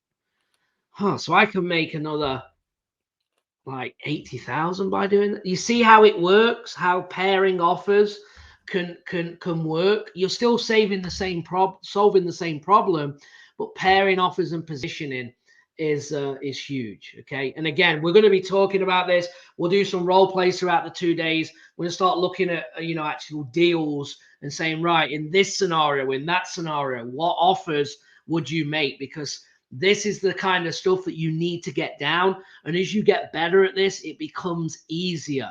It's so much easier when you can give a seller what they want if you positioned it all right. I'm telling you now. Yeah, we're getting a lot of great feedback on this content. Are you picking up what we're laying down? Gavin is on fire. We're on. I had a coffee just to make sure I was going to last through the session, but I'm feeling good. Yeah, Tanisha, we have scripts in our courses and stuff. We're not going to be talking about scripts talking to sellers in this challenge, because we just don't have the time for that. All right. Now, what's important with making offers is you need to know what your buyers want. Here's something that you need to write down. Everybody write this down and put it in the comments. The easiest way to make money in real estate is to do what's easy. Mm-hmm. The easiest way to make money in real estate is to do what's easy. So write that down, please, in the comments. I want everybody to see it. I want this. We're trying to get these comments really active and going. Yeah. So YouTube puts it out there. Facebook puts it out there. We get more people in here. Somebody thinks you're hot, Gavin. He means on fire. On fire. Yeah. So what did I just say? The easiest way to make money in real estate is to do what's easy. Thank you, Valerie. Okay. Now, how can you make this easier? Find out what your buyers want. Okay. Find out what your buyers want. You can only sell homes people want to buy. So you got to know this. Like, okay, this $5 million. Do your restaurant. Home. Do your restaurant. That's a good one for people to love. Oh, yeah. The way that's a good explanation. You can only sell homes people want to buy. So it's let's say you make a bowl of spaghetti.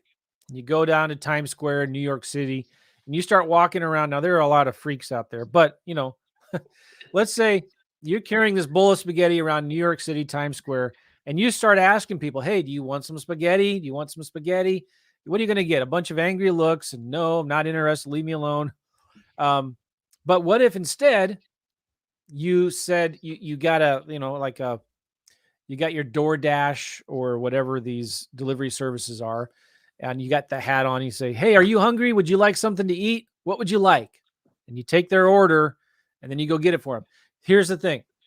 It's always easier to sell people what they want versus what you have. Write that down. Yep. It's always easier to sell people what they want rather than what you have.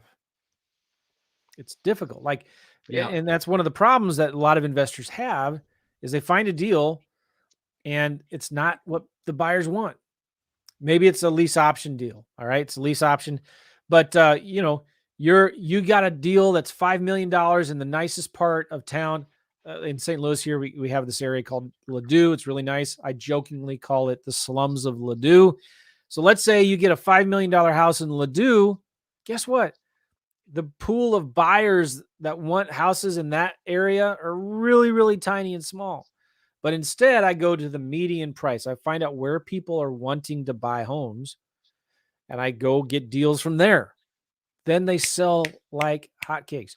If you're doing cash deals for like traditional regular wholesaling, you can go in and this, again, outside of the scope of this, but like you can go see through tools like propstreamjoe.com or ListSource, FreedomSoft, and you can go see where buyers are actually buying. Where are the investors buying homes right now? And maybe that would be a good thing for me to do real quick.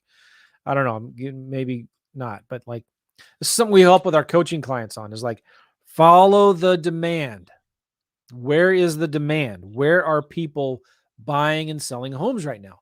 Investor buyers and retail buyers. All this information is free to find online. And it could be as simple as calling some investors that you know that are doing deals, calling some hard money lenders, calling some realtors, and say, hey, listen, I'm kind of new in the area, new in the deals, and I want to find out where are the best places. Where are you buying houses right now? Call these buyers up and ask them, where are you buying? Where's the hot markets right now? So you got to think in terms of what your buyers want. And again, it's always easier to sell buyers what they want instead of what you have. So what does your buyer want? What's going to make this deal attractive to that buyer? Okay. Yep. You need to know that because it's going to make it so much easier to sell. And this is going to help you make offers. Does this make sense? So one of the easiest way to find out what offer to make is find out what are investors already paying for similar homes and offer 10 or 20 grand less. Yeah. Boom, there you go. There's your offer. Mm-hmm. So you need to know what your buyers want. So if you get a property under contract and you're making an offer, and then, okay, so let's say it's worth 200, you make an offer for 100 because it needs a ton of work. And you make an offer for 100, but you're going to have to sell it then for 110. But you go to Zillow or Redfin and you see, oh man, there's a bunch of houses here that are listed for 90 or 80. Look at that from your buyer's perspective. Why would they pay 110 for your house when they can buy all these other cheaper ones for 90 or 80,000? Or you can go look at sold comps, and we'll show this to you in a minute too. But there's a bunch of sold comps in the neighborhood that sold for $50,000 or $60,000. Why would they want to pay you 110? So you need to know what your buyers want when you make your offers, because it makes everything so much easier to sell. Does that make sense? Yeah. 100%. I love the comments here. I didn't even say it and people are saying it. Like, are you smelling what I'm stepping in? Okay. I didn't even say that. And some of you guys are typing it in the comments because I guess it's funny or something. All right. One of the big things that trips people up is well, you guys are funny. How do you determine the ARV or repairs? This trips people up a lot because it's like we're doing these virtually. I'm in New York City. I'm in San Diego, and I'm doing deals. I want to do deals in Oklahoma or Arkansas. How do you determine the ARV and repairs? We're going to talk about that right now. All right. Yeah. One of the easiest ways to find the ARV is you average the free estimate websites. What I mean by that estimate websites. Let's go through some of them right now. And we'll show you how to do all of this because we've got a ton of people submit us. We had 17 properties submitted. We'll maybe Gavin, while I do this, you can look at some of those and pick a good one where we can get some decent comps on. Maybe Columbus, Ohio. I don't want a small town because sometimes it's hard to get comps on those. Cincinnati, Ohio. There's San Antonio. Yeah, I'll look at it. Can I just before we jump in, I just want to give them something. Just talk about something real quick because I think this is really important. You can bring me back if you want, or you Let can leave it me there. do this. How about that?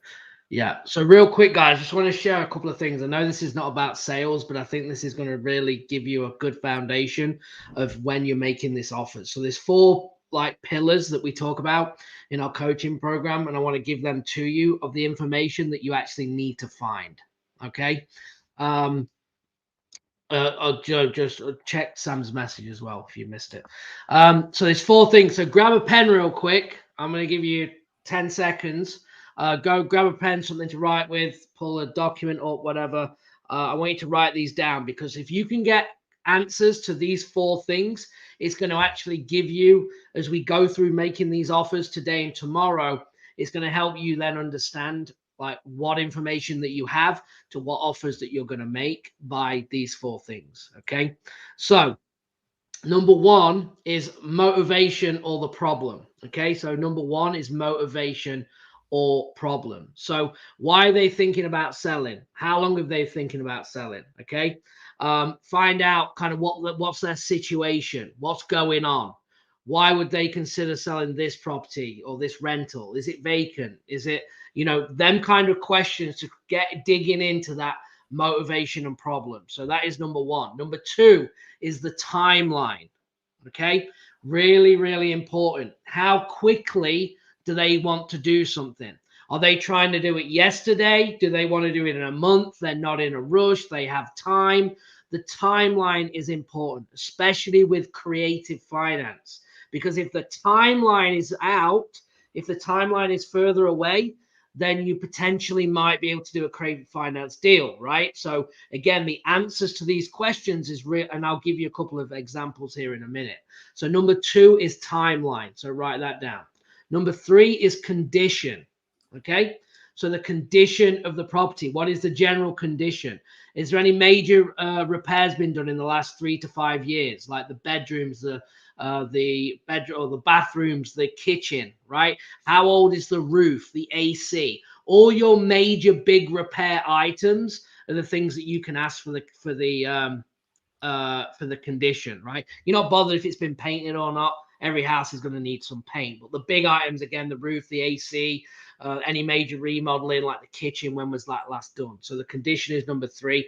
Number 4, the hardest one to get, which is the price. Okay. So what do they want? How much do they want to sell? What's the lease they will take for the property? Okay. So once you have these things, you've got the motivation, the situation, you have the timeline, you have the condition, okay, and you have the price. Once you've got them 4 pillars, it's then you'll start to pair up and understand, hold on a minute. So we have a property that's in really bad shape. It's been vacant for 2 years. It's not been rented. It's really bad, right? And the timeline is we have to sell really quick, like as soon as possible. Okay. And the problem is I'm over it. I'm done. The city keeps calling me. We've got code violations on it. Now, obviously, I'm giving you an example of very high motivation and then the price, right? So if I've got all them 3 things and now I've just got to get the price right, then we know that we're heading potentially for a cash offer based on this scenario. Okay. So you can then start to learn from this information that I just told you, the 4 pillars. You're going to get that, and then you're going to know how to position these offers, right? So again, I'll give you one more example and we're going to move on, because again, this is important, guys, to make sure you're writing these down.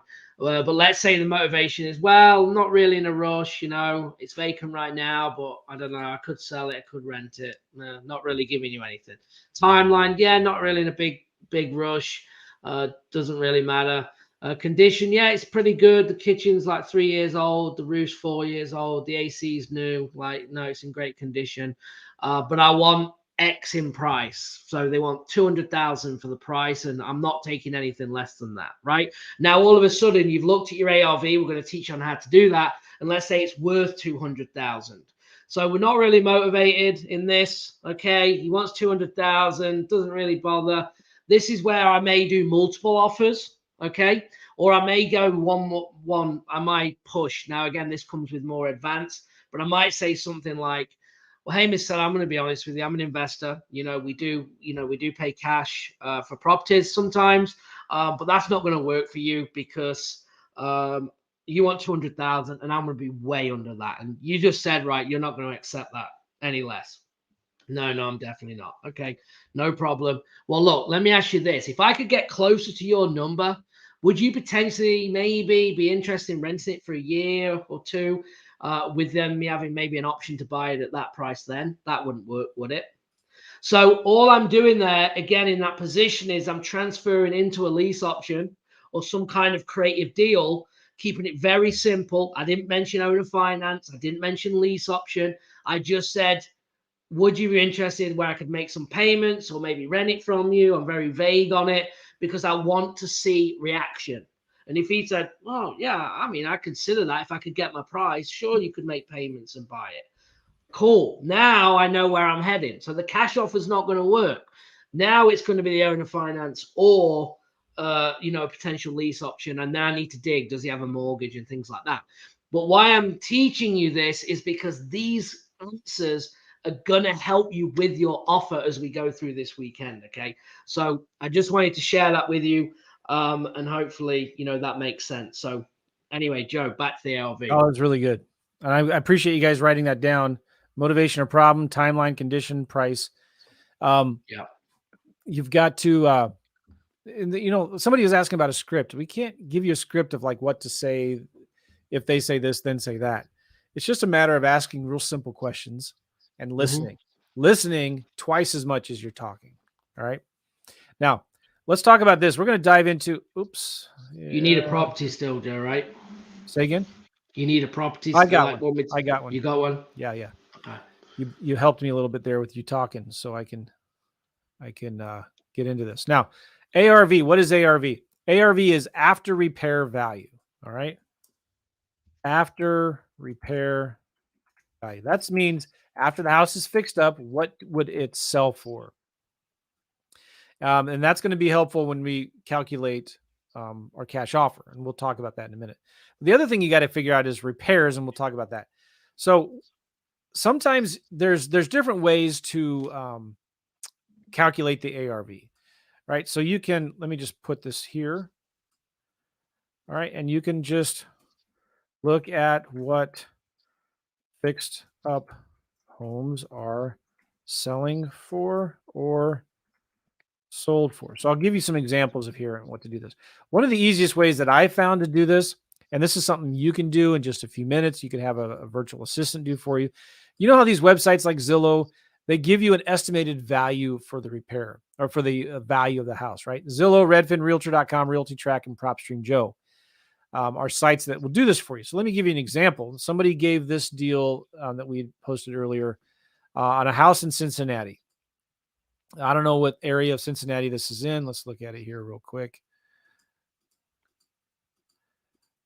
Those of you that are familiar with Cincinnati, this is the northern area, northern city, maybe. I don't know. All right. And we can look at the satellite view a little bit of this house. Oh, there's a golf course there. These look like older homes, maybe built in the 20s or 30s, 40s. I like this neighborhood because there's not a lot of vacant lots around here. There's not a lot of industrial properties here. And if you go to Street View, this is a great investor neighborhood. Some nice homes. You can tell the landscaping. They're keeping landscaping some updated homes. This is a good blue collar, median income neighborhood. And this property here, you clean up this yard, remove this huge tree, do some work to it. I mean, this could be really, really nice home, right? And this could be either a property that you rent to a landlord, which is probably going to be what most investors are interested in this neighborhood, I'm guessing, or you can fix it up and sell it. Now, let's take a look at this. Zillow says it's worth, now if somebody could do this for me, somebody could take an average of these numbers, right? Maybe I'll just go ahead and write them down too. Yeah, go on. All right. I can. 114,200. And then the rent estimate. Another thing I'm looking at too that we'll look at later is what is the rent estimate. And this is a 3-bedroom, 1-bath, 1,359 square feet. Okay. So 114,200 is one of them. Redfin says it's worth 98,375. Okay. 98,357. Sometimes you're going to see wide discrepancies as well. So when you're averaging these, you could remove the outliers. Okay. None of this is perfect, but when you average these, it's going to get you kind of close to where you might need to be. All right. So Redfin gives me 98,357. Realtor.com. This is interesting, isn't it? 129,900. Right there, that's the estimated home value. And one of the cool things I like about Realtor.com is if you scroll down, it also gives you the rental estimate there of 872. That's interesting, isn't it? Kind of a wide discrepancy there. I like the Zillow estimate of rent a lot better than any of the other sites. But if you scroll down, you're going to see it somewhere in here where it says home value, and you can see kind of the appreciation that's going up. And right here is going to be a button for see more valuations. And the cool thing about this is it's going to give you the values from, this is really hard to see. Let me try to zoom in here. It's going to give you the values of 3 other services. Okay. Do you guys see that? You got Collateral Analytics. I don't know who they are, but let's write this down. 127. Core Logic, 129,900. That's the same number as Realtor.com. And then Quantarium. Okay. Interesting, right? And let me go back to there. So those are the different values. Was I on the right area? October, November, December. Okay. So if you move the cursor around, it gives you different prices. Somebody's asking, what are the best sites for accurate comps? Well, I'm showing you right now. This is it. So pay attention. Now, we're also going to look at actual solds and actual active listings. So it's just as important to look at solds and active listings. And I will show you how to do that in a second here. Another site that I like to go to is Realtytrack, realtytrack.com. They're saying it's worth 94,760. Now they have algorithms that are running around doing this kind of stuff. And again, some of them are going to be way off. Some of them are going to be good. I'm just looking for the averages. And these are all free. They give me and then they also do Adam. Well, this is who's providing the data. Sometimes this is cool too. The thing I like about Realtytrack, sometimes when you look up a property in Zillow, it won't tell you this estimate because it's listed for sale. So if it's listed for sale for 150, Zillow doesn't want to show you that they're estimating that it's worth 114 because there's such a huge difference there. Okay. So sometimes Zillow won't tell you on their website what it's worth. But if you go to realtytrack.com, they will tell you sometimes down here what Zillow says it's worth. Sometimes. All right. One other website I want to show you is PropStream. PropStreamJoe.com. I use PropStream every single day. I recommend you get it. If you go to PropStreamJoe.com, you can get a 7-day free trial. And the thing I like about this is it's really small to see. I know, I'm sorry, but it gives me the estimated value of the house. They're saying it's worth potentially $128,075. So somebody can take the average of all those numbers I just gave you. Okay, Harold already said that. Thank you, Harold. And you can see too that this house doesn't have any mortgage on it. The owner has owned it for 20 years and 6 months. It's owner occupied, and it's owned by a guy named Edgar Martin. I think that's his last name. And his address is the same as the mailing address is the same as the property address. And he's owned this house for 20 years and there's no mortgage on it. So what does that tell you? It tells you that it's probably free and clear. And if he's owned it for 20 years, maybe he's, getting close to, he I don't know, maybe want to downsize, or it's a pretty small house, but maybe he wants to just move out of town. Maybe he wants to go visit his grandkids out in Florida. He wants to move down south where it's warmer. Okay. So, and the cool thing about PropStream too is right here, you can go to click on comparables. And you can see their rent right here. They're estimating the rent at $1,118. So $1,118. You can go to comps here and we'll look at this in a minute. where you can find really good sold comps on public records and on the MLS here. So we'll look at that in a second. All right. So those, we got 1, 2, 3, 4, 5, 6, 7, 8. We have 8 numbers. Did anybody average them? Tanya got an average of 1, 15, 5, 4, 6. Who else? Was Tanya the only one? You guys, you're paying attention. Guys, we're still there. You guys, you're still here? We still have a ton of people on. This is awesome. Yeah. Okay, so Regina's asking a good question here. While you guys are averaging, somebody else gave us an average of 125.66.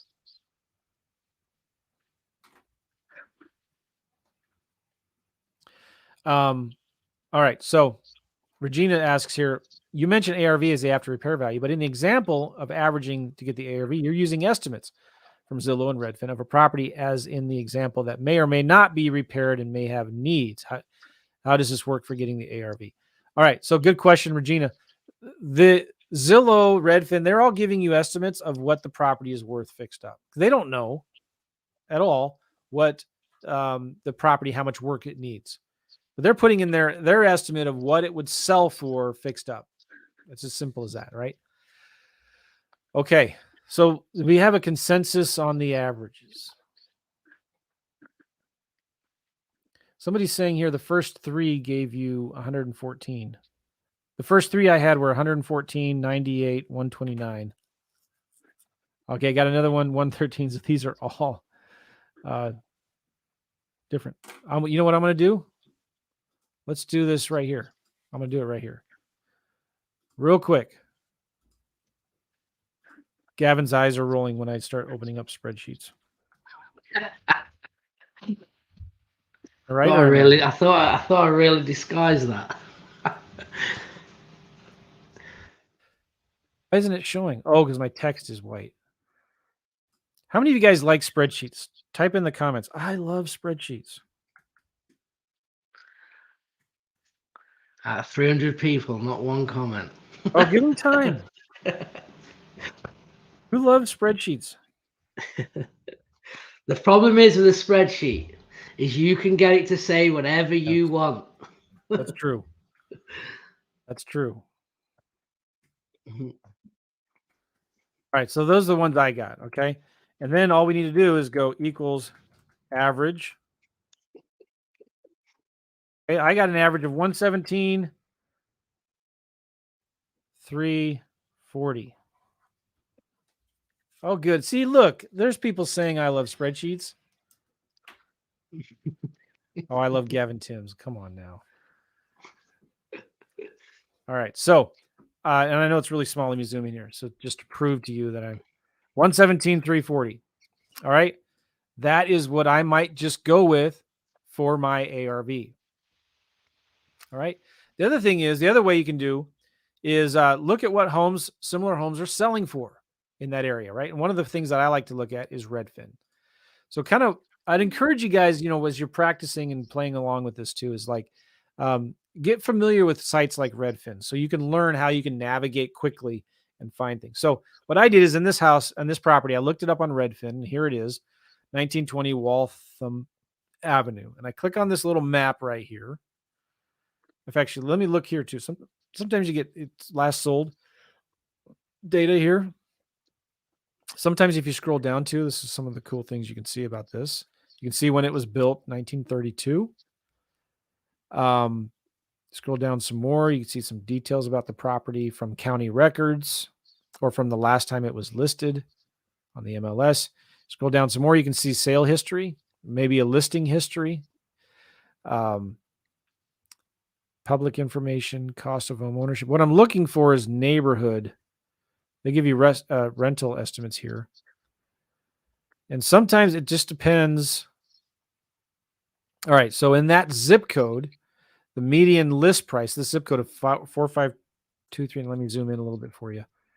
The median list price is 175. That's the median list price. That's not sold price. Average days on market, 36. 73 homes right now. All right.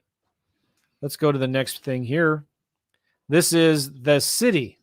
So outside the zip code, the city or the little community, North College Hill, median list price 127.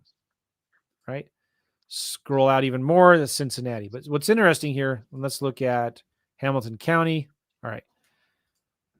This just kind of tells you, looking at it compared to different things. But in that zip code, we're looking at a median of $112 per square foot, $92 a square foot.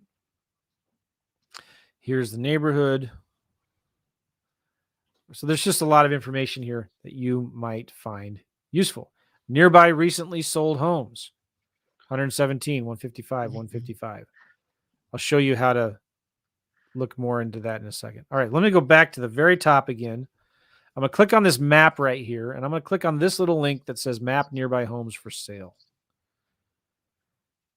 And what that does, I'm going to make my window browser a little bigger here for me. And let me hide that thing up there. All right.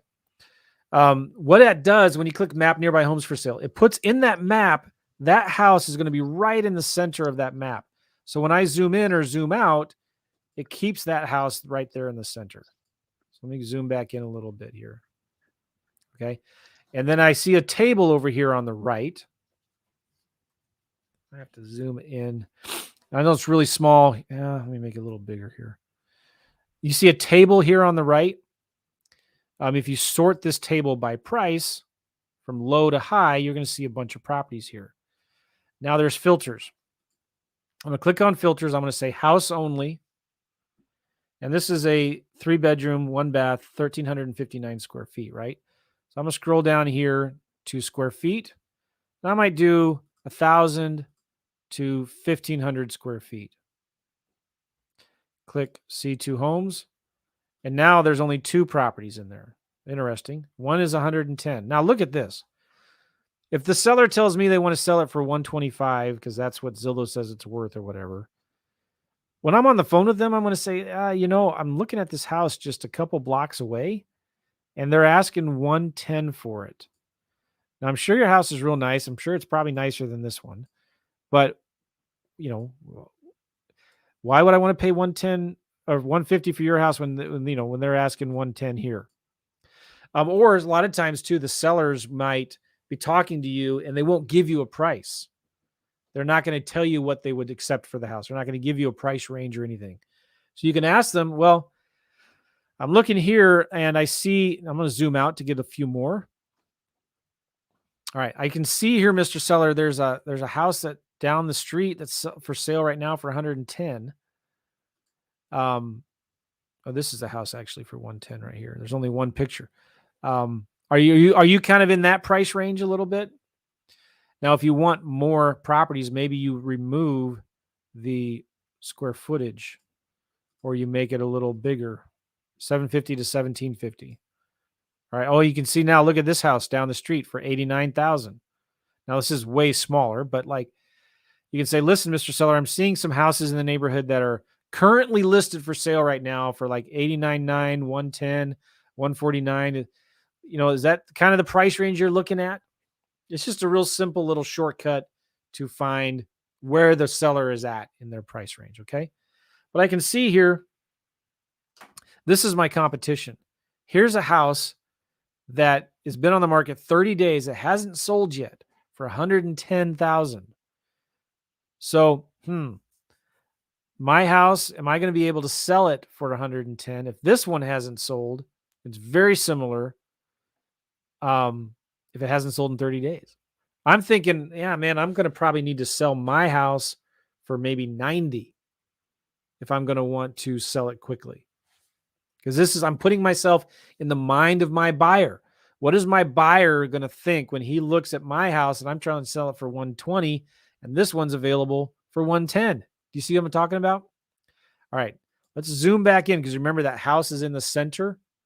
And we're going to go here to all filters, and I'm going to turn for sale off, sold on, and I'm going to go last year.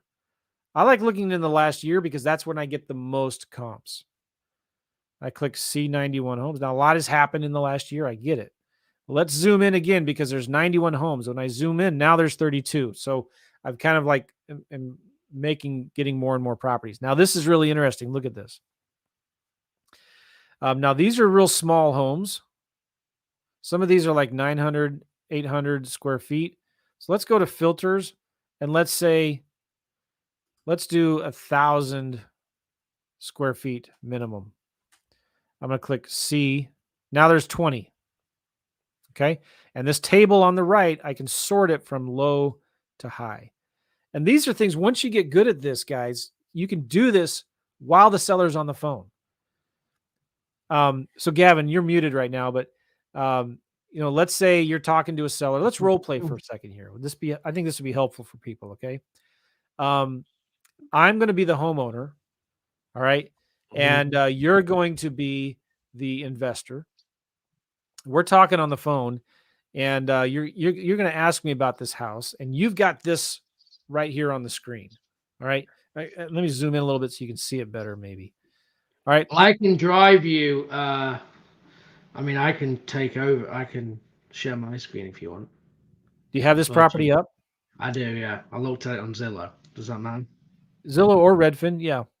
Well, let's do this. Let's role play where I'm the investor, and then we'll do the same role play where you're the investor on the same property. Okay. So ring. Hello. Hey, Gavin, this is Joe. How are you? I'm good, Joe. How are you? Oh, awesome. Listen, I appreciate you responding to my text. I sent you a text asking if you'd be interested in maybe selling your house on 123 Main Street. Waffle. Yeah, that's right. Cool. Is the house still available?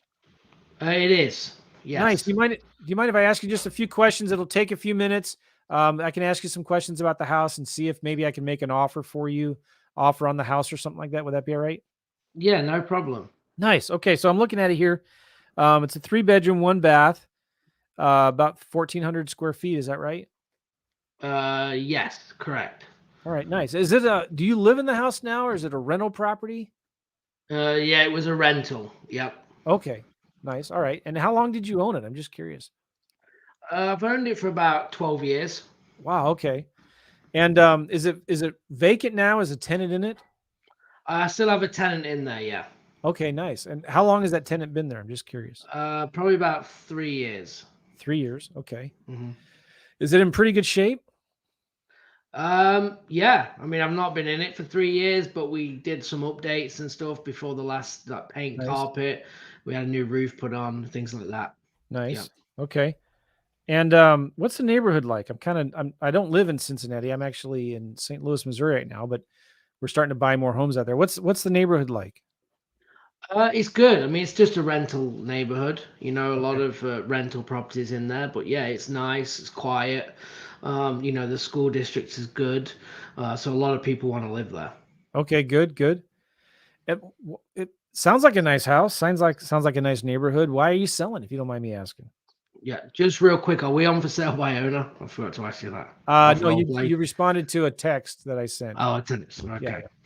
Yeah. Well, you text me, and I just thought, if it's the price is right, then why not sell? Me and my wife have, just started talking about it, and your text came across, and I mean, I just thought, what are you going to offer for it? Yeah. Do you have a lot of other properties, or is this just your only one? I have 3 other ones. Yeah. 3 other ones. Are you looking to sell all of them, or you looking to maybe? I mean, we're getting older now, and definitely eventually want to get rid of them, but I'm definitely not in a rush.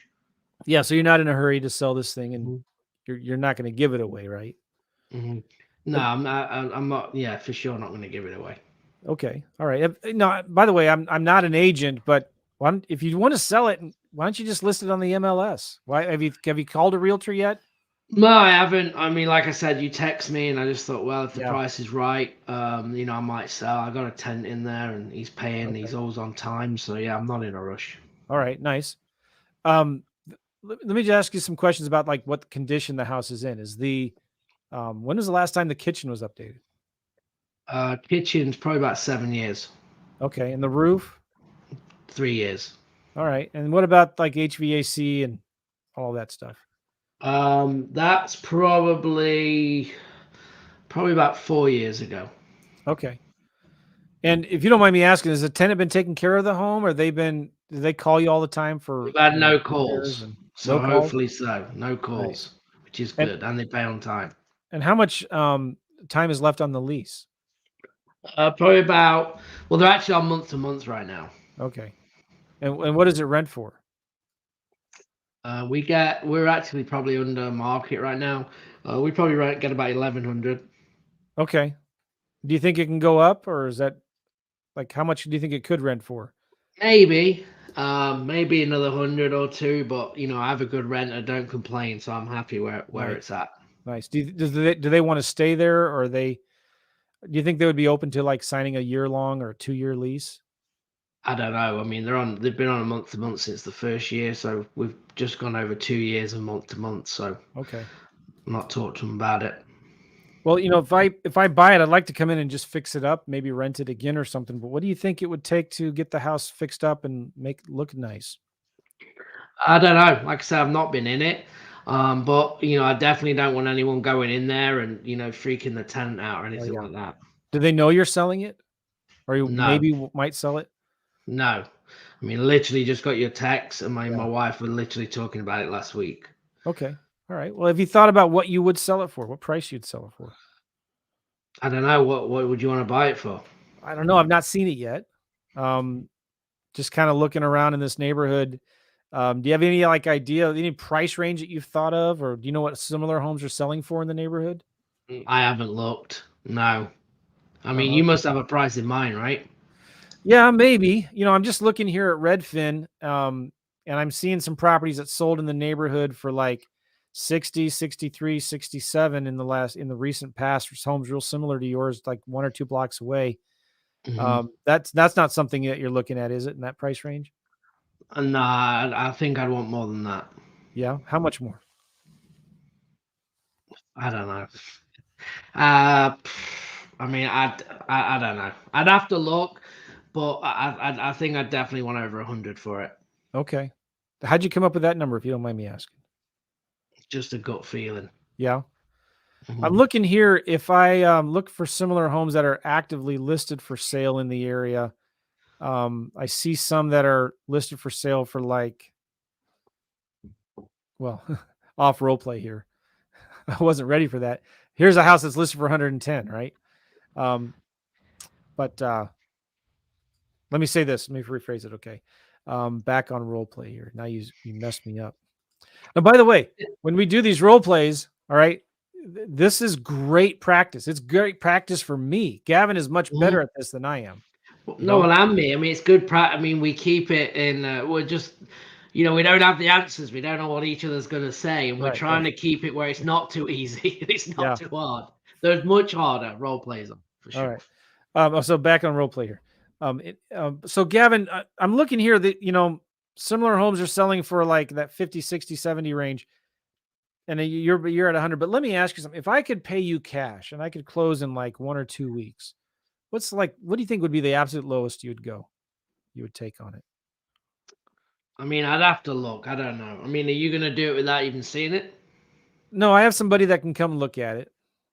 Right. I have some contractors and realtors that we're working with that can go look at it. Well, but by the way, let me say this too. We would be real careful with, we would make sure that we got permission from your tenant to go look at the house and all of that. But I don't know. I mean, I'd have to look. I don't know. I thought when you text, sure. I thought you might have a price in mind already. Well, I do. If it's 60, it's just going to be too low. I totally understand. I would say the same thing. Totally understand. But let me ask you one more question. If I were to get you something closer to like $100,000, like you're looking at, would you consider maybe payments over time or carrying back some financing, or probably not? I'm not opposed to it, but I'm not going to be dropping my rent than what I collect on it right now. Okay. All right. Well, let's do this. Gavin, I appreciate your time. Let me do a little research, sharpen my pencil, look at some numbers. And can I send you something to look at send you an offer in an email, maybe in the mail, so you can look at it and we can talk later? Yeah, absolutely. Yeah. All right, cool. What's your email? g@gmail.com. Cool. And I think your address is, I see it right here. It's this address, right? Yep, that's the one. Okay. Hey, Gavin, it's good talking to you, man. All right. Appreciate it. We'll talk real soon. I'm going to take a look at this. I'll send you an offer here in a little bit. All right. Bye-bye. All right, cool. All right, thanks. All right. So Good job. what are the comments? Is everybody? Joe is on Yeah. fire. Nice. Somebody thinks I'm on fire. Yeah, this is a great question. Brandon's asking, what would Gavin do with the money once it closes? I should have asked that. Hey, Gavin, it's none of my business, but what are you going to do with the money once you do close this deal? You know? Yeah. Are you going to move to Florida? Whatnot. But you see what I did? I'm like, I'm not there to close him on the phone, right? I just want to find out kind of why he wants to sell this house and how much he wants to sell it for, right? So Gavin, you want to share your screen, and then we'll reverse role play. And let me remove the screen here, and I will be the homeowner.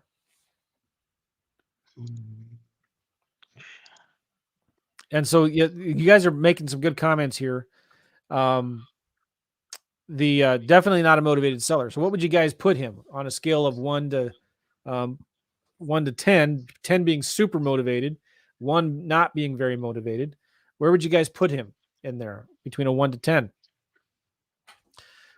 I would put him probably at a 3, but you notice I asked him about his other properties. Do you have any other homes you're looking to sell maybe?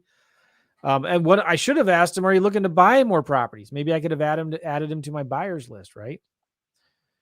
So yeah, most of the feedback we're getting here is 3 to 5, 4, 2.5, 5, 4s, a lot of 3s and 4s. So remember this again, you can only do deals with motivated sellers. Now, even though his motivation is low, Brandon's got it absolutely right here. Follow up.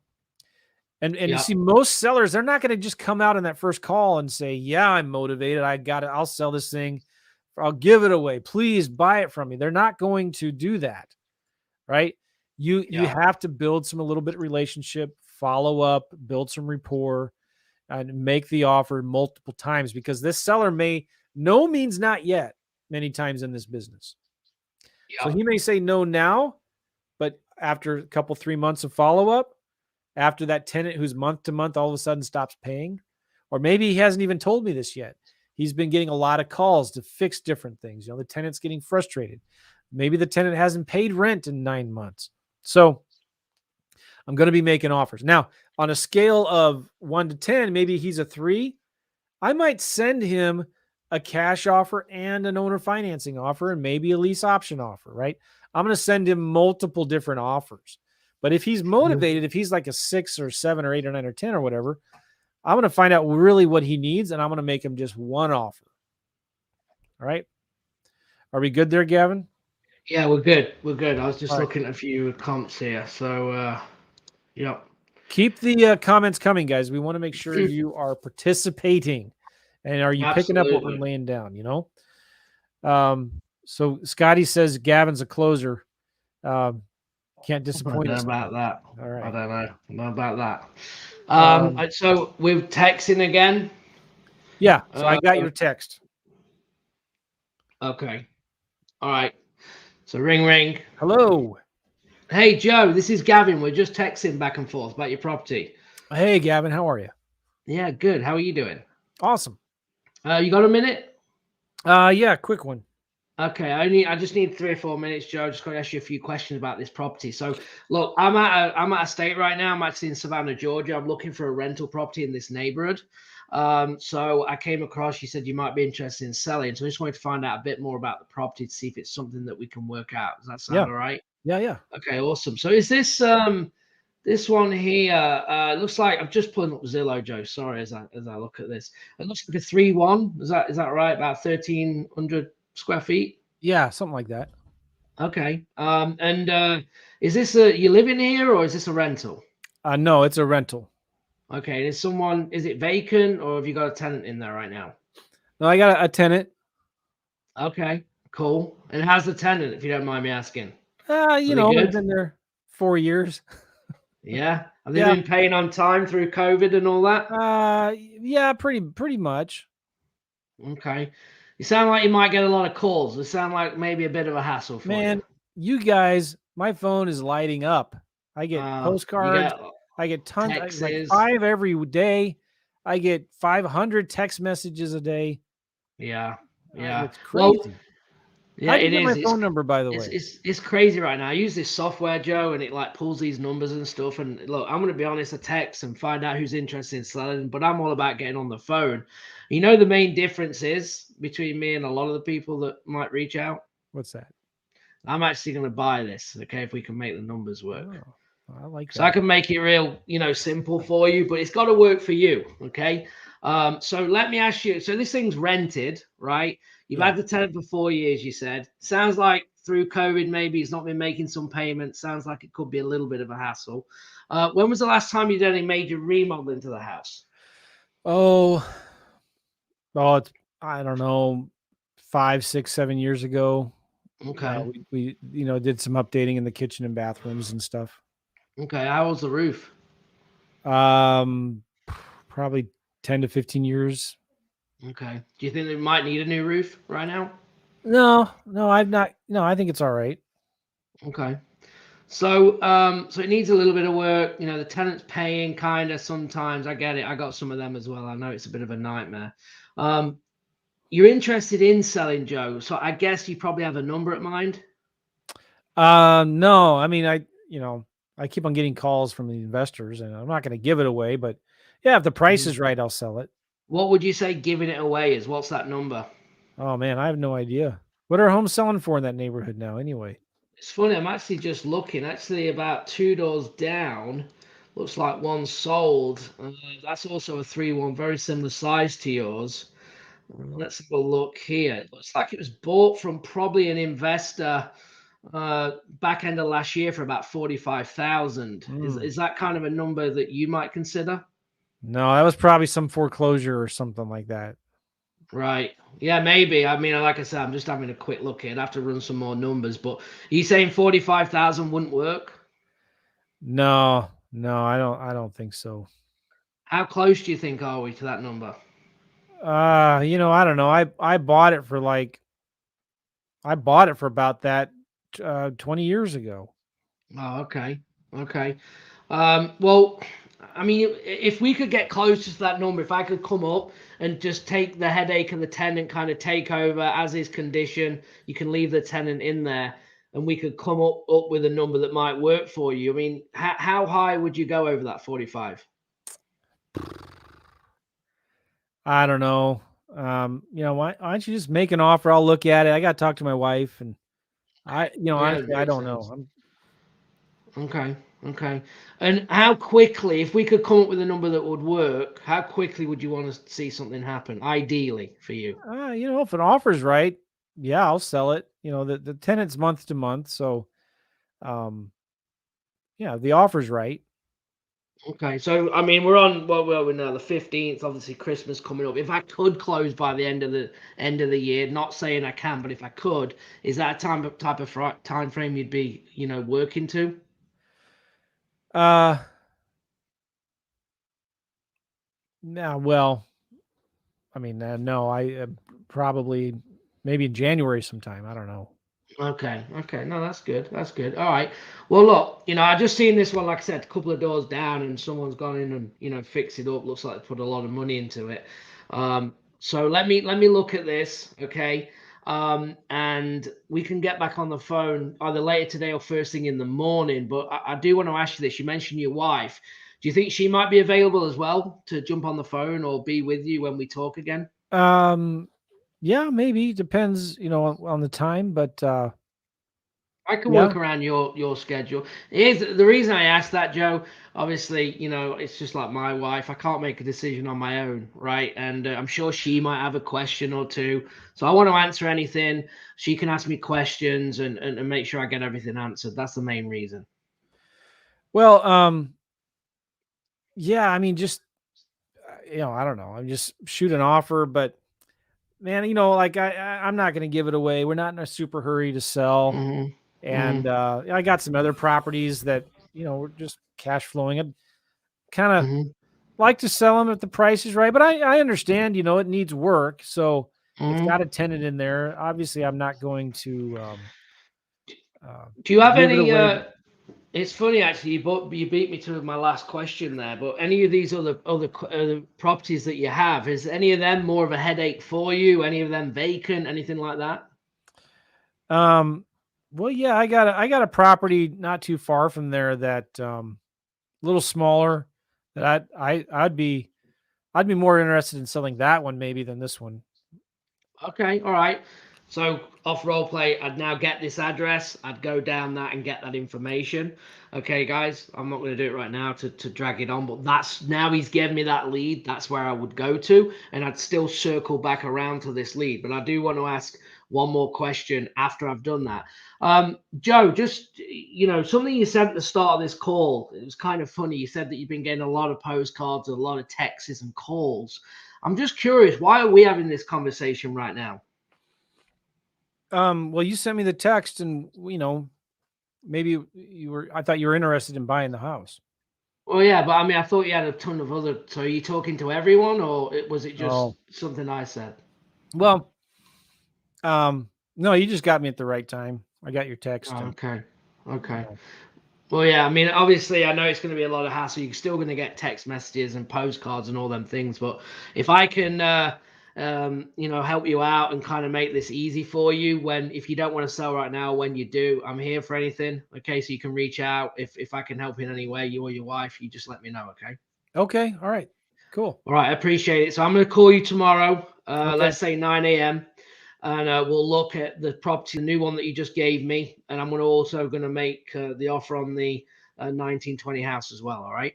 All right. Good. All right. Appreciate it. Awesome. Thanks. Bye bye. Very good. Everybody give easy. Polite golf clap. So yeah, guys. I mean, again, the good thing is if you're watching, you're probably thinking, well, why didn't you could have asked this and you could have asked that? That is the point of this, right? You will be able to analyze, and that's why you should be analyzing your own calls to understand, the things that could have gone better, right? Oh, why didn't I ask that, right? Things like that. And once you get that going, and you can see on my screen that I pulled up there, 2 doors down, I didn't tell him it was 102 because the pictures showed me that it's been rehabbed here. Yeah. Okay. So I went down and said, okay, hold on. This was sold for 45. Then it was resold for 102. So what does that mean? This was an investor price. They fixed it up and they resold it for that 2 doors down. So that gave me a good lead in. And then I had another one here that I never had to go to, but this 107, a couple of streets over, similar size again, slightly smaller. This one sold for 107, and a little bit smaller lot size, about 8 years older. That one sold in 18 for 80,000. Okay, so I'm thinking, okay, if I can be in that, probably $60,000 range, then we can make something happen. So that was kind of I went in at 45, what I would call a soft offer, let him get his reaction out, good or bad. Because here's the thing, if Joe would have said, you're crazy, you lost your mind, I'm just saying, hey Joe, I'm just looking at Zillow on the data right now, I'm not saying that's my offer, so I can retract that straight away to blame the numbers, not my offer. So that's how I would gauge. So if I offend him, I have to change my strategy. If I don't offend him, I know now I can go how close to 45, because he doesn't like it, but he didn't say no either. So I don't want to jump too high to try and get that contract made. And so these are the same conversations you have with the realtors as well, right? If this house was listed, you could call that agent up and say, hey, tell me about the house. What kind of shape is it in? What condition is it in? Is it rented? If you don't mind me asking, why does the seller need to sell? Why doesn't he just keep on renting it? Is he in a hurry? The realtor's not going to answer a lot of those questions, but you ask them. You ask about the neighborhood. You don't pretend to know it all, right? And you don't pretend to be a local investor either. If you're doing this virtually, you tell them, hey, I'm in St. Louis. Me and my business partners are looking to buy some more properties in Cincinnati area, et cetera, right? Yeah. Hold on one second here. Is everything all right? Okay. Hey, Jewel, you want to say hi to everybody? Okay, never mind. She doesn't want She to. said no. Yeah. That's funny. All right. So now, one of the things I was thinking about that you could say that I like, and I wished I would have remembered this, was Mr. Seller, let me just ask you, what's more important to you? Selling it quickly or getting the highest price possible, Mhm. right?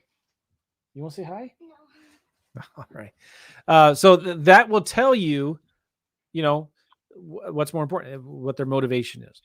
And Go ahead. I just want to say, as you probably noticed, guys, I was moving around them points, right? The 4 pillars. Yeah. Why does he want to sell, right? How quickly? Giving him examples. I know it's the 15th. I'm not saying I can close, but if I could close by the end of the year, is that something you'd want? And if he's like, oh, yeah, I could definitely. Or if he's saying, oh, I don't care if it's 6 months or 9 months.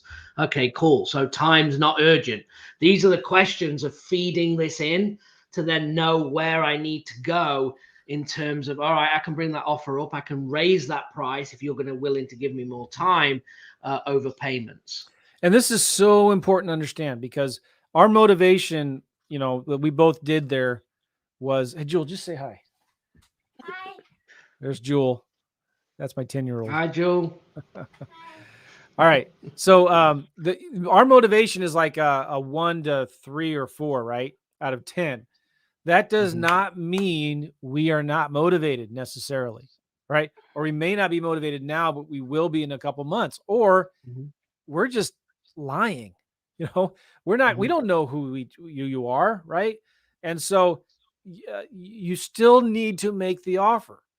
We have a lot of students, not a lot. We have some once in a while that will say to us like, I just can't get any motivated sellers. Like I'm doing the marketing, I'm making the offers or talking, but none of them are motivated.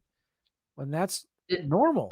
And I'd say like, for Joe, for your lead, I'd say that was for me motivated lead. Like I'd be pretty confident we'd get a contract on this, right? Because especially when you said the tenant, I knew you had tenant problems. So I kept saying, yeah, if I could take that care of that. I know they're calling you. I know they're not paying through COVID. I know these things and I'm digging and you're not agreeing, but you're not disagreeing. Yeah. And normally if I get it wrong, the seller will never agree, but they will tell you if you're, oh no, they do pay on time, right? But because he wasn't doing that, so you start to pick up on these things to say like, okay, now if I can get the wife on board, if I can get the number right, we can come up from that 45. I think we got a chance of signing this. Exactly. If I can get this thing at 60, I mean, the rents are over 1,000. Like I can move this all day for 80 probably, So just talk to sellers, ask questions. And you may be thinking, well, you're just teaching us how to talk to sellers. I thought you were going to teach us how to make offers. This is what you need to do to know what kind of offer to make to the sellers, right? This is a lower end property. I probably don't want to do a lease option on that property. I don't know, maybe, but probably not because it's going to need a bunch of work. I typically like doing lease options on, homes that are median home priced, nicer homes than this. All right, so I want to show you a few things here. I was going to show you one thing on PropStream real quick. So I'm going to share my screen. All right, I'm in PropStream. We looked up that property. Again, go to propstreamjoe.com, propstreamjoe.com to get your hands on this. This is a tool we use every single day. That's amazing. And one of the things I like about it is here you can click on comps. And you can see, I know it's really small, so I apologize, but I'm showing you the date range here and the square footage. And it auto-populates these things and within a half-mile radius. And you can take this table on the right and you can sort it by amount. All right, here you go. You can see these properties that are nearby within a half mile within the last year, within 25, 35% of the square footage. Here's a house that sold from public records for 36, 39, 45, 55, 63, 68. So just like that, you can type in the address and it gives you all of these really good comps. And you can go in and look at some of these to see who it's sold to. You can also sort it the other way to see from high to low. And you can see some properties here that sold for 190, 180, 160. And you can click on details and see information about that property that's sold within a half mile radius. Oh, I got to log in again. That's sold within a half mile radius, right? All right, let me try this again here. What was that one I was just looking at? 160. All right, so this house sold for 160 within the last year. And you can see what kind of rehab. This is a real good rehab. Well, maybe. Look at this tiny little kitchen there. Here's the bathroom. It just kind of gives you an idea. All right. we're gonna we need to make an offer on this house. Okay, this property here, 1920 Waltham. Let's just make some assumptions here right now. It's leased. It's got a tenant in there. It's been there 4 years. The owner has owned it for the last 20 years, and we have no idea what condition the property is in.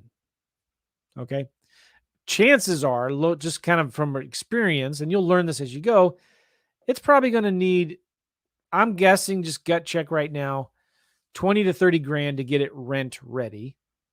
Okay. And maybe 30 to 40 grand to get it retail ready to sell it to a retail buyer if we're going to flip it.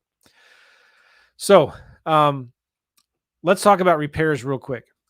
We talked about ARV. We kind of went through that. But here are repairs. General rule of thumb. And I want to add one thing here too before I forget. Round up to the nearest $5,000. When I'm making repairs, estimate repairs, this should not take you more than, I thought of something else too. Shouldn't take you more than a couple minutes to estimate repairs. These general rules of thumb here that we show you are going to get you within the ballpark. Okay. 15, 20% ballpark range of what the repairs are going to be. You do not need to be a contractor. You do not need, at this stage, when you're making your initial offer, you don't need to get a contractor to go look at the house. Now, my general rule of thumb is if the seller says it doesn't need any work, I'm going to still do $5 a square foot. And this is going to be different in different parts of the country, and you can adjust this. If it's just paint and carpet, lipstick, 10 to 15 bucks a square foot, maybe. Full gut rehab, $20 to $30 a square foot. And then I like to round up to the nearest $5,000. So this house was $1,359. So I'm gonna get my calculator here. And you could probably right now with numbers, you could probably go up on that for rehab. And I want to say one more thing. Yeah. Guys, it depends on your location, right? So if you're yeah. looking at this from California, you probably can't do a paint for $30 a square foot, right? So you're going to have to average accordingly to your location. Right. This is just going to get you within 10, 20%. Also, don't forget, let's say you say, so I did $25 a square foot for this property, which gets me to $33,975. $33,975. I'm going to bump that up to maybe 35 grand. So when I make my offer, I'm going to figure about 35 grand in repairs. And knowing what little I do about Cincinnati, it's similar to St. Louis. That's going to get you a good rental rehab, maybe even retail, because the market is so hot right now. You put 30, 40 grand in that, you can sell it pretty quickly. All right. So that's how you estimate repairs. Just $1 per square foot. And I want to show you, if you have FreedomSoft, if you go to freedomsoftjoe.com, they have this thing here called Rehab Estimator. And this makes it so easy. You click on this and you say what kind of property it is. I think it's a 2-story. Total square feet was 1,359. Finished square feet, 1,359. I don't know what the basement is. It's 500 square feet. It's a 3-bed, 1 bath. There's no garage. The roof, that needs to be repaired. Contingency, let's do a 10% contingency. Total condition, it's livable, but it needs work. Okay. And then we go here to finished square feet. It's the same, 1,359. Still going to have 3 beds. It's still going to have 1 bath. Still has no garage. And our finished quality is going to be the average. And you can adjust for a housing market adjustments. Ohio, and I think we can do Cincinnati. Create estimate. And I'm zoomed in. Let's zoom out a little bit. So here there's 2 rehabs, rental grade and fix and flip. If you scroll down, the fix and flip rehab is going to be about 32 grand. I calculated about 33. And the rental, to get it rent ready, is going to be about 13 grand. All right. You can save this to attachments. So it saves it to your attachments here. But this will get you ballpark. All right. I wanted to show this to you because so many people freak out over getting accurate estimates for repairs. And we want you to get to a place when you're making your initial offer. It's just real quick. And you don't have to overthink this. Just get in the ballpark. And when you start marketing the property, your buyers will tell you, oh man, how much did you think it needs in repairs? I figured 33,000. Wow, it's going to need 53,000, right? Well, then again, you go back to the seller and renegotiate a new price if you have to, right? Gavin, you're muted. Don't forget there, just in case you're trying to say. Thank you. Now, let's go make an offer. Now, there's 3 methods to make offers for cash deals. Tomorrow, we're going to cover lease options or financing subject to. One of the methods is just look at the lowest solds and offer 20 grand less. Okay, simple. We went to Redfin here. We sorted by price, and you see they're selling for 55 to 75,000. So let's just pick something in the middle, 65,000, 60,000. Offer 20 grand less, so we're going to offer 40. Now we have some room to negotiate. So if we land on 40, I know if I sell it for 50, I'm probably going to sell it pretty quickly. I'm in the lower end of this range. Now you're going to say, Joe, who in their right mind would accept an offer for 40, 50 grand when this thing is worth 115 fixed up? That's why we make offers. Okay. That's why we make a lot of offers.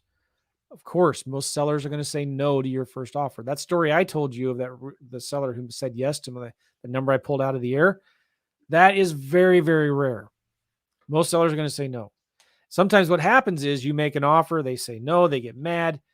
All right. But then they go talk to 3 or 4 other wholesalers who all are making offers in the same ballpark. And then you follow up with them. They're going to get your 3rd letter, your 3rd email, your 4th text. They're going to be like, this guy must really want to buy my house, right? And then that seller stopped paying their rent. They called them again. They stopped, they're going through an eviction. Life happens, divorce, job loss. They're sick of their rental properties. They want to get out. They want to move to Florida and get away. They're late on their taxes. They have a huge tax bill that they got to make payments on, or they're going to go to jail. You just never know. We did a lease option on a property where the seller was literally going to jail within 2 weeks. They were going to jail, and their wife and 2 kids were going to go move and live with in-laws, and he couldn't sell his house. He was trying to, but he couldn't. So we did a lease purchase on it. All right. So yeah, that's what you do. Cool. The other way, real quick, is your average of your lowest 4 times 80%. And another way is the ARV times 70% minus repairs minus fee.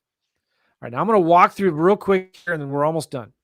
In this calculator here that you get if you're a VIP member, and again, if you're a VIP or you want to become a VIP, you get this offer calculator for free. Go to offerchallengevip.com. Well, it's not free. It's $47 to be a VIP.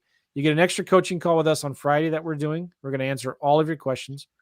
You get the mind map that we've been showing you, and you get this software. This is a software I created, offerchallengevip.com.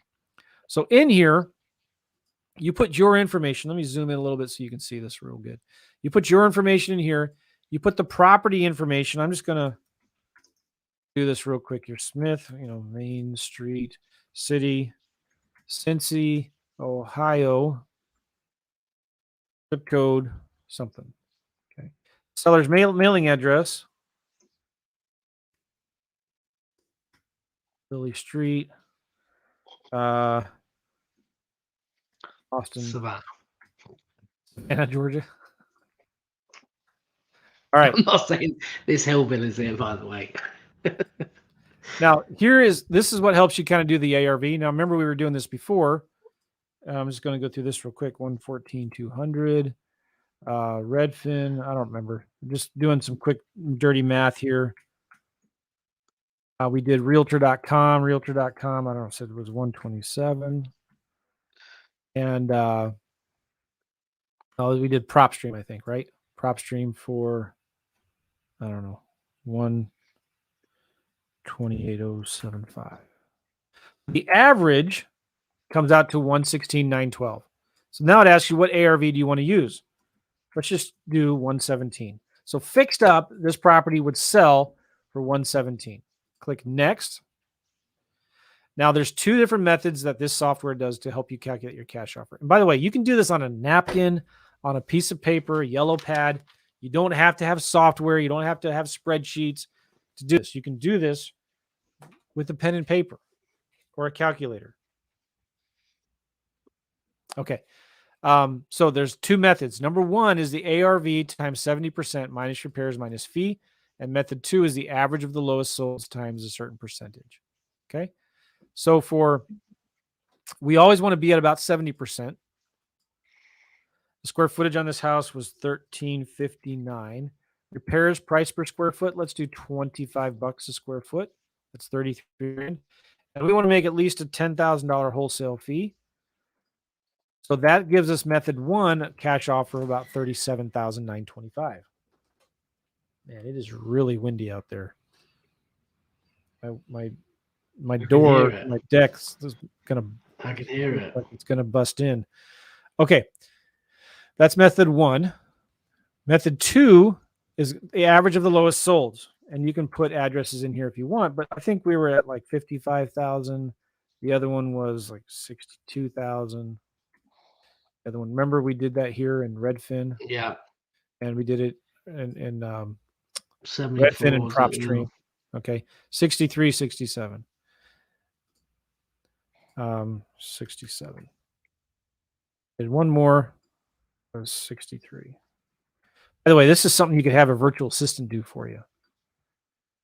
And then we do the discount, usually 80%. Let's do 80%. All right, there you go.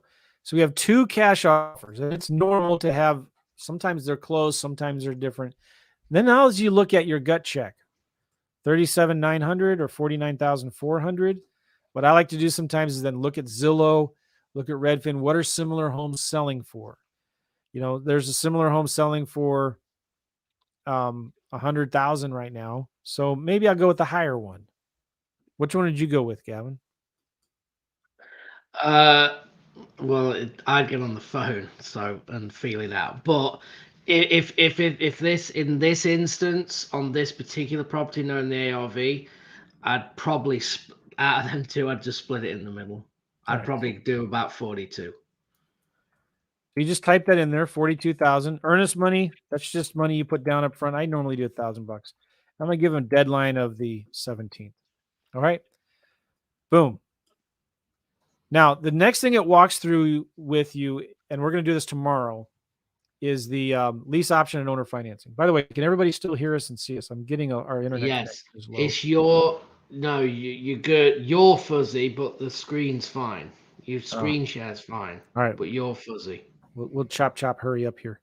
Lease option, owner financing. We're not going to worry about that right now. Oh, I have to put some market rent here. Not going to worry yet about lease option or owner financing. We're going to cover that tomorrow. So now what it gives you, and this is really, really cool. I mean, if you want this software, you can get offerchallengevip.com.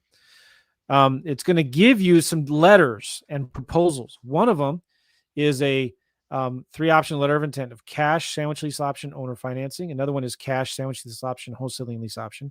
And then cash, owner financing, interest only, or cash, sandwich lease option, owner financing. So it's going to give you different options. But it also is going to give you a cash offer only right here. And I just want to say, just to clear it up, this tomorrow, guys, will make more sense. We'll actually pull them offers up when we actually make all 4 offers or 3 offers to demo all the numbers in there. So I just wanted to say them. I'm going to share a new screen here of Microsoft Word. All right, you see this? Yeah. This is what it gives me, and this is what I like to send to the owner. Now, when I'm sending offers, we'll talk more about this tomorrow. I like to send offers by email, by text, and by physical mail, and on the phone. Even if you tell them an offer on the phone and they say, no, F you, go to HE double hockey sticks, I'm still going to send them the offer anyway, right? And the cool thing about this template, and if you don't have the software, that's fine. Just take a screenshot of this because this is so simple and powerful. It's addressing it to Jimmy on Hillbilly Street. And 42 grand, this sheet of paper is worth 42 grand for the next 30 days. Dear Jimmy Smith, maybe you don't want to call him first and last name. You just call him Jimmy. You can you can edit this document. It's Word. It just says, hey, it's great talking to you. This offer is good. Let us know if you have any questions. It fills out your information here. It goes to the next page. And this is a 1-page contract. It's a really, really simple, powerful one-page contract. And I'm not going to go through the details of this, but this is an amazing contract. I'll just say that. Right? Now, you don't have to use my one-page contract, but this is really good. It covers the contingencies we talked about. All right? This tells the seller that we're going to sell this and make a profit. The seller is even going to let us market it on the MLS if we want to. This offer will be contingent on you accepting it by the 17th. Also in here, it says closing will be within 60 days of agreement being accepted. The seller grants any extension needed to clear title. I can get an extra 30 days if I want to, if I'm still performing my due diligence. This contract is assignable. Buyer's performance in buying this property is contingent on the buyer's satisfactory inspection of the property. I don't even have in this contract your normal 2-week inspection contingency period. All right. It's not there. All right. Now this is cool too.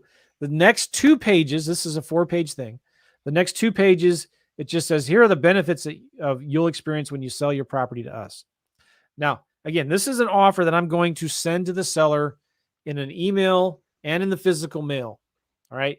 This is something that I know that if they're motivated and ready to sell, like I'm going to send them a contract and a digital signature, and I'm going to walk them through on the phone how to sign that contract electronically right then and there. You can do that in FreedomSoft or DocuSign or Right Signature or whatever, right? But this is something I'm sending to them with the intent of following up with them later on. So again, email. And if I had the time, I'd show you, you can even text this to the sellers inside of FreedomSoft, and I'm going to send it in the physical mail. Why physical mail? Because I want them to take this thing and look at it, right? Emails get lost. They go into spam. They don't get delivered. But something in the physical mail, the seller will look at this, and this is something your competition is not doing, right? They're not doing this. They may throw it away, but they may put it in the junk drawer, but it's going to get read. And you're going to send an offer like this every single month. You're going to send an offer like this every 30 days. Just send the same offer. Include maybe a handwritten letter next time. All right. So anyway, here are the benefits you'll experience when you sell your property to us. We're going to pay for cash. Other investors are going to give you lots of contingencies. We have over 30 years, or you can adjust this. You can say 15 years, 300 of combined real estate experience. We have the best team. You don't have to move the properties out. Other investors are going to want the property vacant. We're never going to ask you to make repairs. Other investors, make sure you read the fine print. We're going to constantly communicate with you. They're only going to communicate with you if things are going okay. We're going to have a licensed, insured title agent handling the closing. Everybody else, be careful. You're going to get your proceeds on the day of closing. You'll never have to pay any real estate commissions. Okay. The next page, I love this one. This is, again, just selling who you are, right? Number 1, there's 2 ways to sell your properties. Determine the price of the home, prepare the home for sale, advertise, wait for an offer, advertise, wait for an offer, hold an open house, wait for an offer, show property, negotiate a sales price, wait for an offer, make repairs, prepare all the contracts, coordinate the follow-up with the title company, blah, blah, blah, all this stuff. Or sell your house to us, get a check at closing. It's as simple as that. All right. Yeah. And so what I like to do is I'll turn this into a PDF, and I'll upload it to FreedomSoft, and I'll send it to the seller. And now, again, I have something that I can follow up with these sellers, and they're going to get this offer in the mail, in an email, and all that good stuff. Make sense, everybody? Yeah. 2 things I want to add. Laurie, you are one-on-one client, so you already get that. So you can get that. Just email us and we'll sort that out. The other thing is, guys, just real quick, is in that contract, because we have to say this, you should always get your contracts looked at by an attorney. Okay. But it is a good contract to use, but we do have to say you should get it looked at by an attorney. Yep. So in FreedomSoft, you can just attach it here. All right. And you can view it here. This is the PDF of the offer. And then from here, you can email it to the seller. Yeah. So Gavin, let's say your email is .com and your phone number something like that. I can email you the contract or text you the contract right from here. Okay. Yeah. All right. Now, tomorrow we are going to talk about lease options, owner financing offers, and we're going to be spending more time on that than we did today because we've kind of already covered the introductory stuff. So it's going to be really good We tomorrow. need everyone to stay for 10 more minutes, Yeah. guys, and then we're nearly done. We got some more really cool things to talk about here that are going to be important for you to understand. We're going to be giving away some prizes as well. We'll talk about that in a second. But we want to give you an opportunity here to do something really cool with us. Where do you want to be in 2022 next year? What are you going to be doing differently than what you're doing today? What's your plan, right? What are you doing now? Where do you want to be? What are some of the obstacles holding you back? A lot of it is fear of the unknown. You don't know what's going on. You don't know what you don't know. And if you may be making zero money right now in real estate, you may want to make 100,000, but you want to do more deals. Everybody has these obstacles, and we've seen it over and over and over again with all of our clients.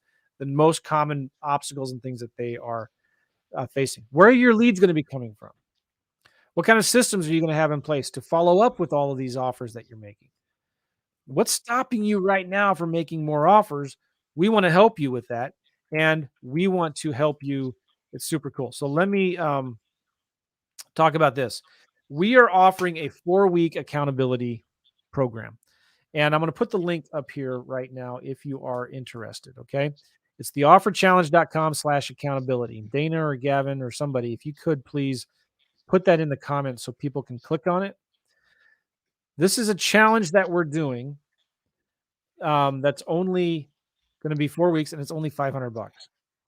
It's a 4-week accountability coaching program where we are going to hold you accountable to making offers. And if you make 15 offers a week, we're going to refund your money. This is so important. Some of our best, highest performing students come from this kind of accountability challenge. Okay. And we're going to talk about what it is on this too. We don't want you focusing on steps 7 and 8. We just want you to focus on steps 1 and 2, making offers. All right. If you get a good deal, we'll partner with you on the deal. We'll bring the money, we'll bring the experience, we'll bring the buyers, we'll handle the contracts, the paperwork, the closings, all of that. All right. You don't have to partner with us on a deal if you don't want, but you can if you want. So we don't want you worried about all of the extra steps to how to close deals and anything like that. We only want you focused on what's most important, and that's making offers. Now, while we were doing this, is we're going to be doing 4 weeks. The first week, by the way, it's actually 5 weeks, but there's 4 weeks of kind of accountability coaching. The first week, we're going to be teaching you, we have some classes that you'll go through on how to get leads and how to make these offers. We're going to be diving into deeper detail on how to do that. And then on Mondays and Thursdays, the next 4 weeks, we're going to be getting on the phone and we're going to be talking about deals. All right. We're going to be talking about offers. And, you know, you have a week to make an average of 3 offers a day. So you have the weekend to catch up. 15 offers. There's going to be a private Facebook group. You're going to be submitting a weekly scorecard. And we're going to be, helping you by holding you accountable. The group is going to be holding you accountable. And this is sometimes like right now, I get up every morning at 4 a.m., go work out with about 5 other guys from church. And guess what? I've been doing it for now almost 5 months. I wish I had better results to show for it. I need to start eating better too. But guess what? That's not easy. Getting up at 4 a.m. to go work out 6 days a week. All right. 6 days a week. But you can't wait for a Sunday. Say again. I said, I bet you can't wait for Sunday to get a day off.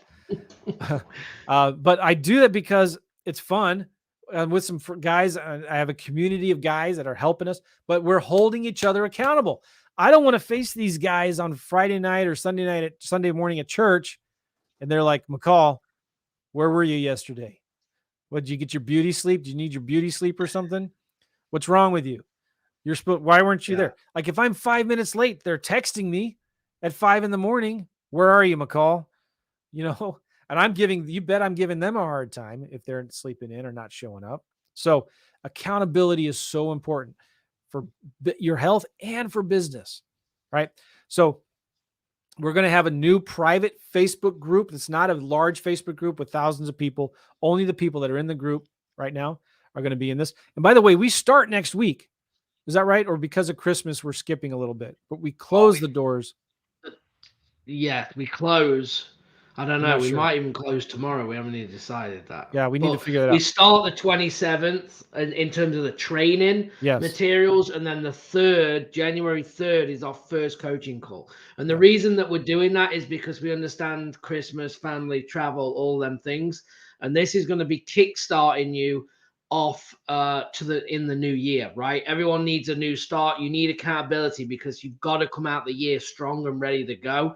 And we're going to be meeting, as Joe just said, Mondays and Thursdays to interact, to hold you accountable, to look at deals, to answer questions, so you can keep moving forward to hopefully get contracts. Our goal is to everyone to get a contract signed in them first 30 days is kind of the goal. And if you can meet 15 more if you want, we've only got to do 15 offers a week. I know a few of you said that's very reasonable. That's the whole point. It is reasonable. It is doable. And we will refund your investment. You have to have skin in the game. So do not please say, why don't you do it for free? Because you've got nothing in the game. Yeah. It doesn't make any sense to do that. So our calls are going to be at 12 p.m. Eastern on Mondays and Thursdays. Okay. 12 p.m. Eastern. I'm going to put this here. And the calls are recorded and they're going to be live in the Facebook group, so you can watch them later and still comment on any videos if you have any questions, so we can still get to them. You can't. So the investment is only $500. We're going to give it to you back. Why would we do that? Why would we spend all this time to just give you your money back?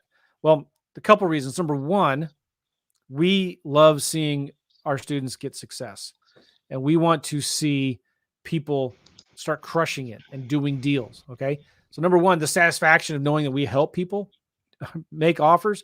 Number two, this is where we see our most successful clients come out of this thing here. Number three, we're hoping some of you bring us some deals. You don't have to, but you might bring us a deal. We might buy it. We might partner with you on it. We'll lend money on it, whatever. We're going to worry about all the steps 7 and 8 stuff. You just worry about steps 1 and 2. All right. The other reason is, some of you might become coaching clients. All right. We have a coaching program where we work really closely one-on-one with folks. And so if you like this accountability thing, you might be, all right, let's do coaching. We'll apply the $500 towards the coaching.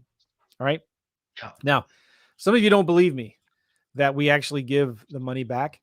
I just had my team look the other day, and we've given over $146,000. Let me zoom in so you see that.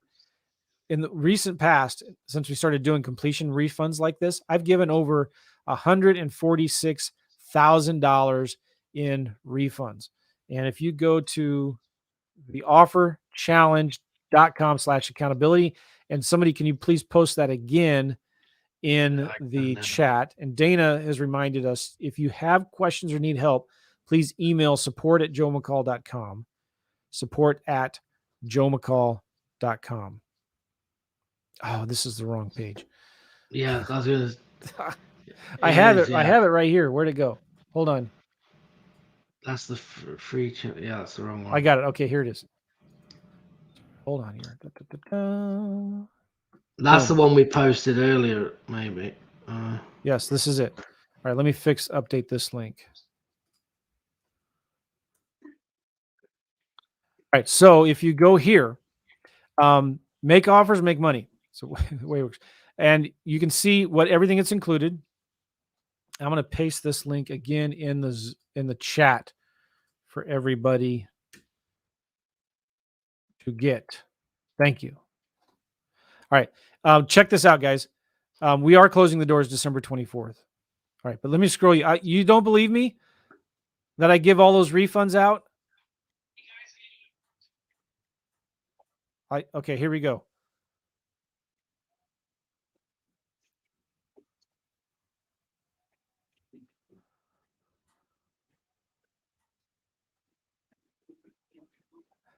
Do you believe me now?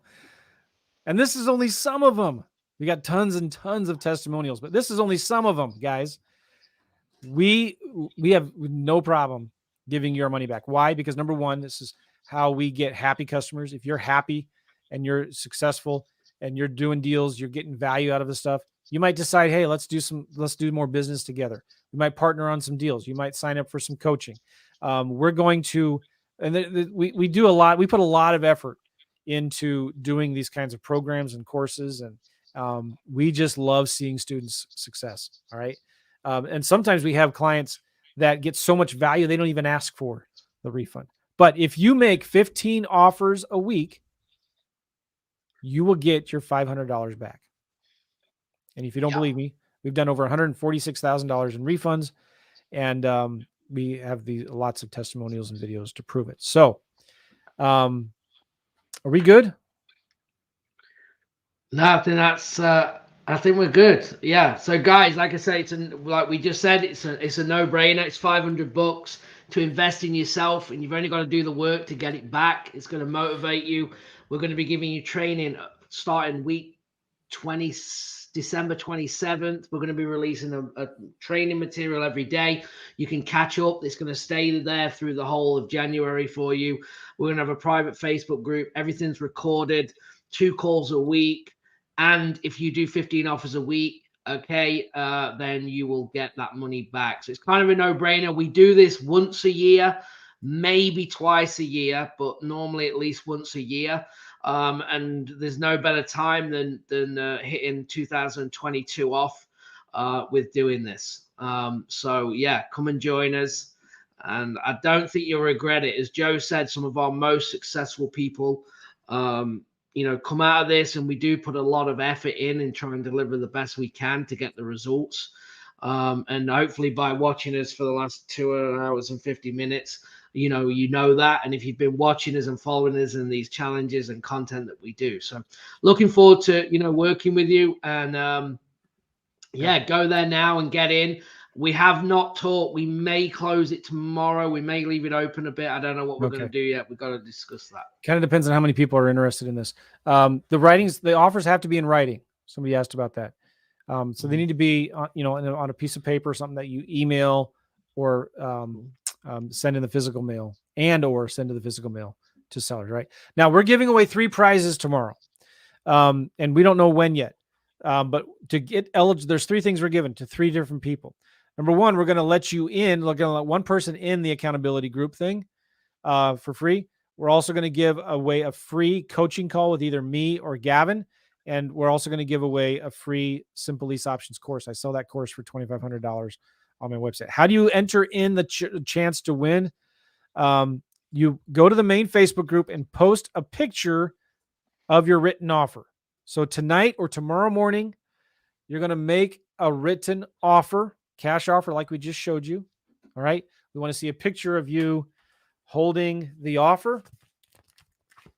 And we're going to pick a random winner to win. We're going to pick 3 of them to win a free accountability coaching access, one free coaching call with either me or Gavin, and my Simple Lease Options course. Yeah. All right. Cool. Again, if you're interested in getting the accountability coaching and help, go to theofferchallenge.com/accountability, theofferchallenge.com/accountability. I'm going to paste it again in the comments there. And if you have any questions, you can send us an email to support@joemccall.com. support@joemccall.com. All right, Gavin, we good? That's a wrap. It's late. We'll see you guys. Appreciate everyone. Yes. Tomorrow, 8 p.m. Same time, same place. You All right. all have a great evening. Thank you. Nice. Appreciate you guys. We'll see you all later. All right. Okay. Bye-bye. Bye-bye.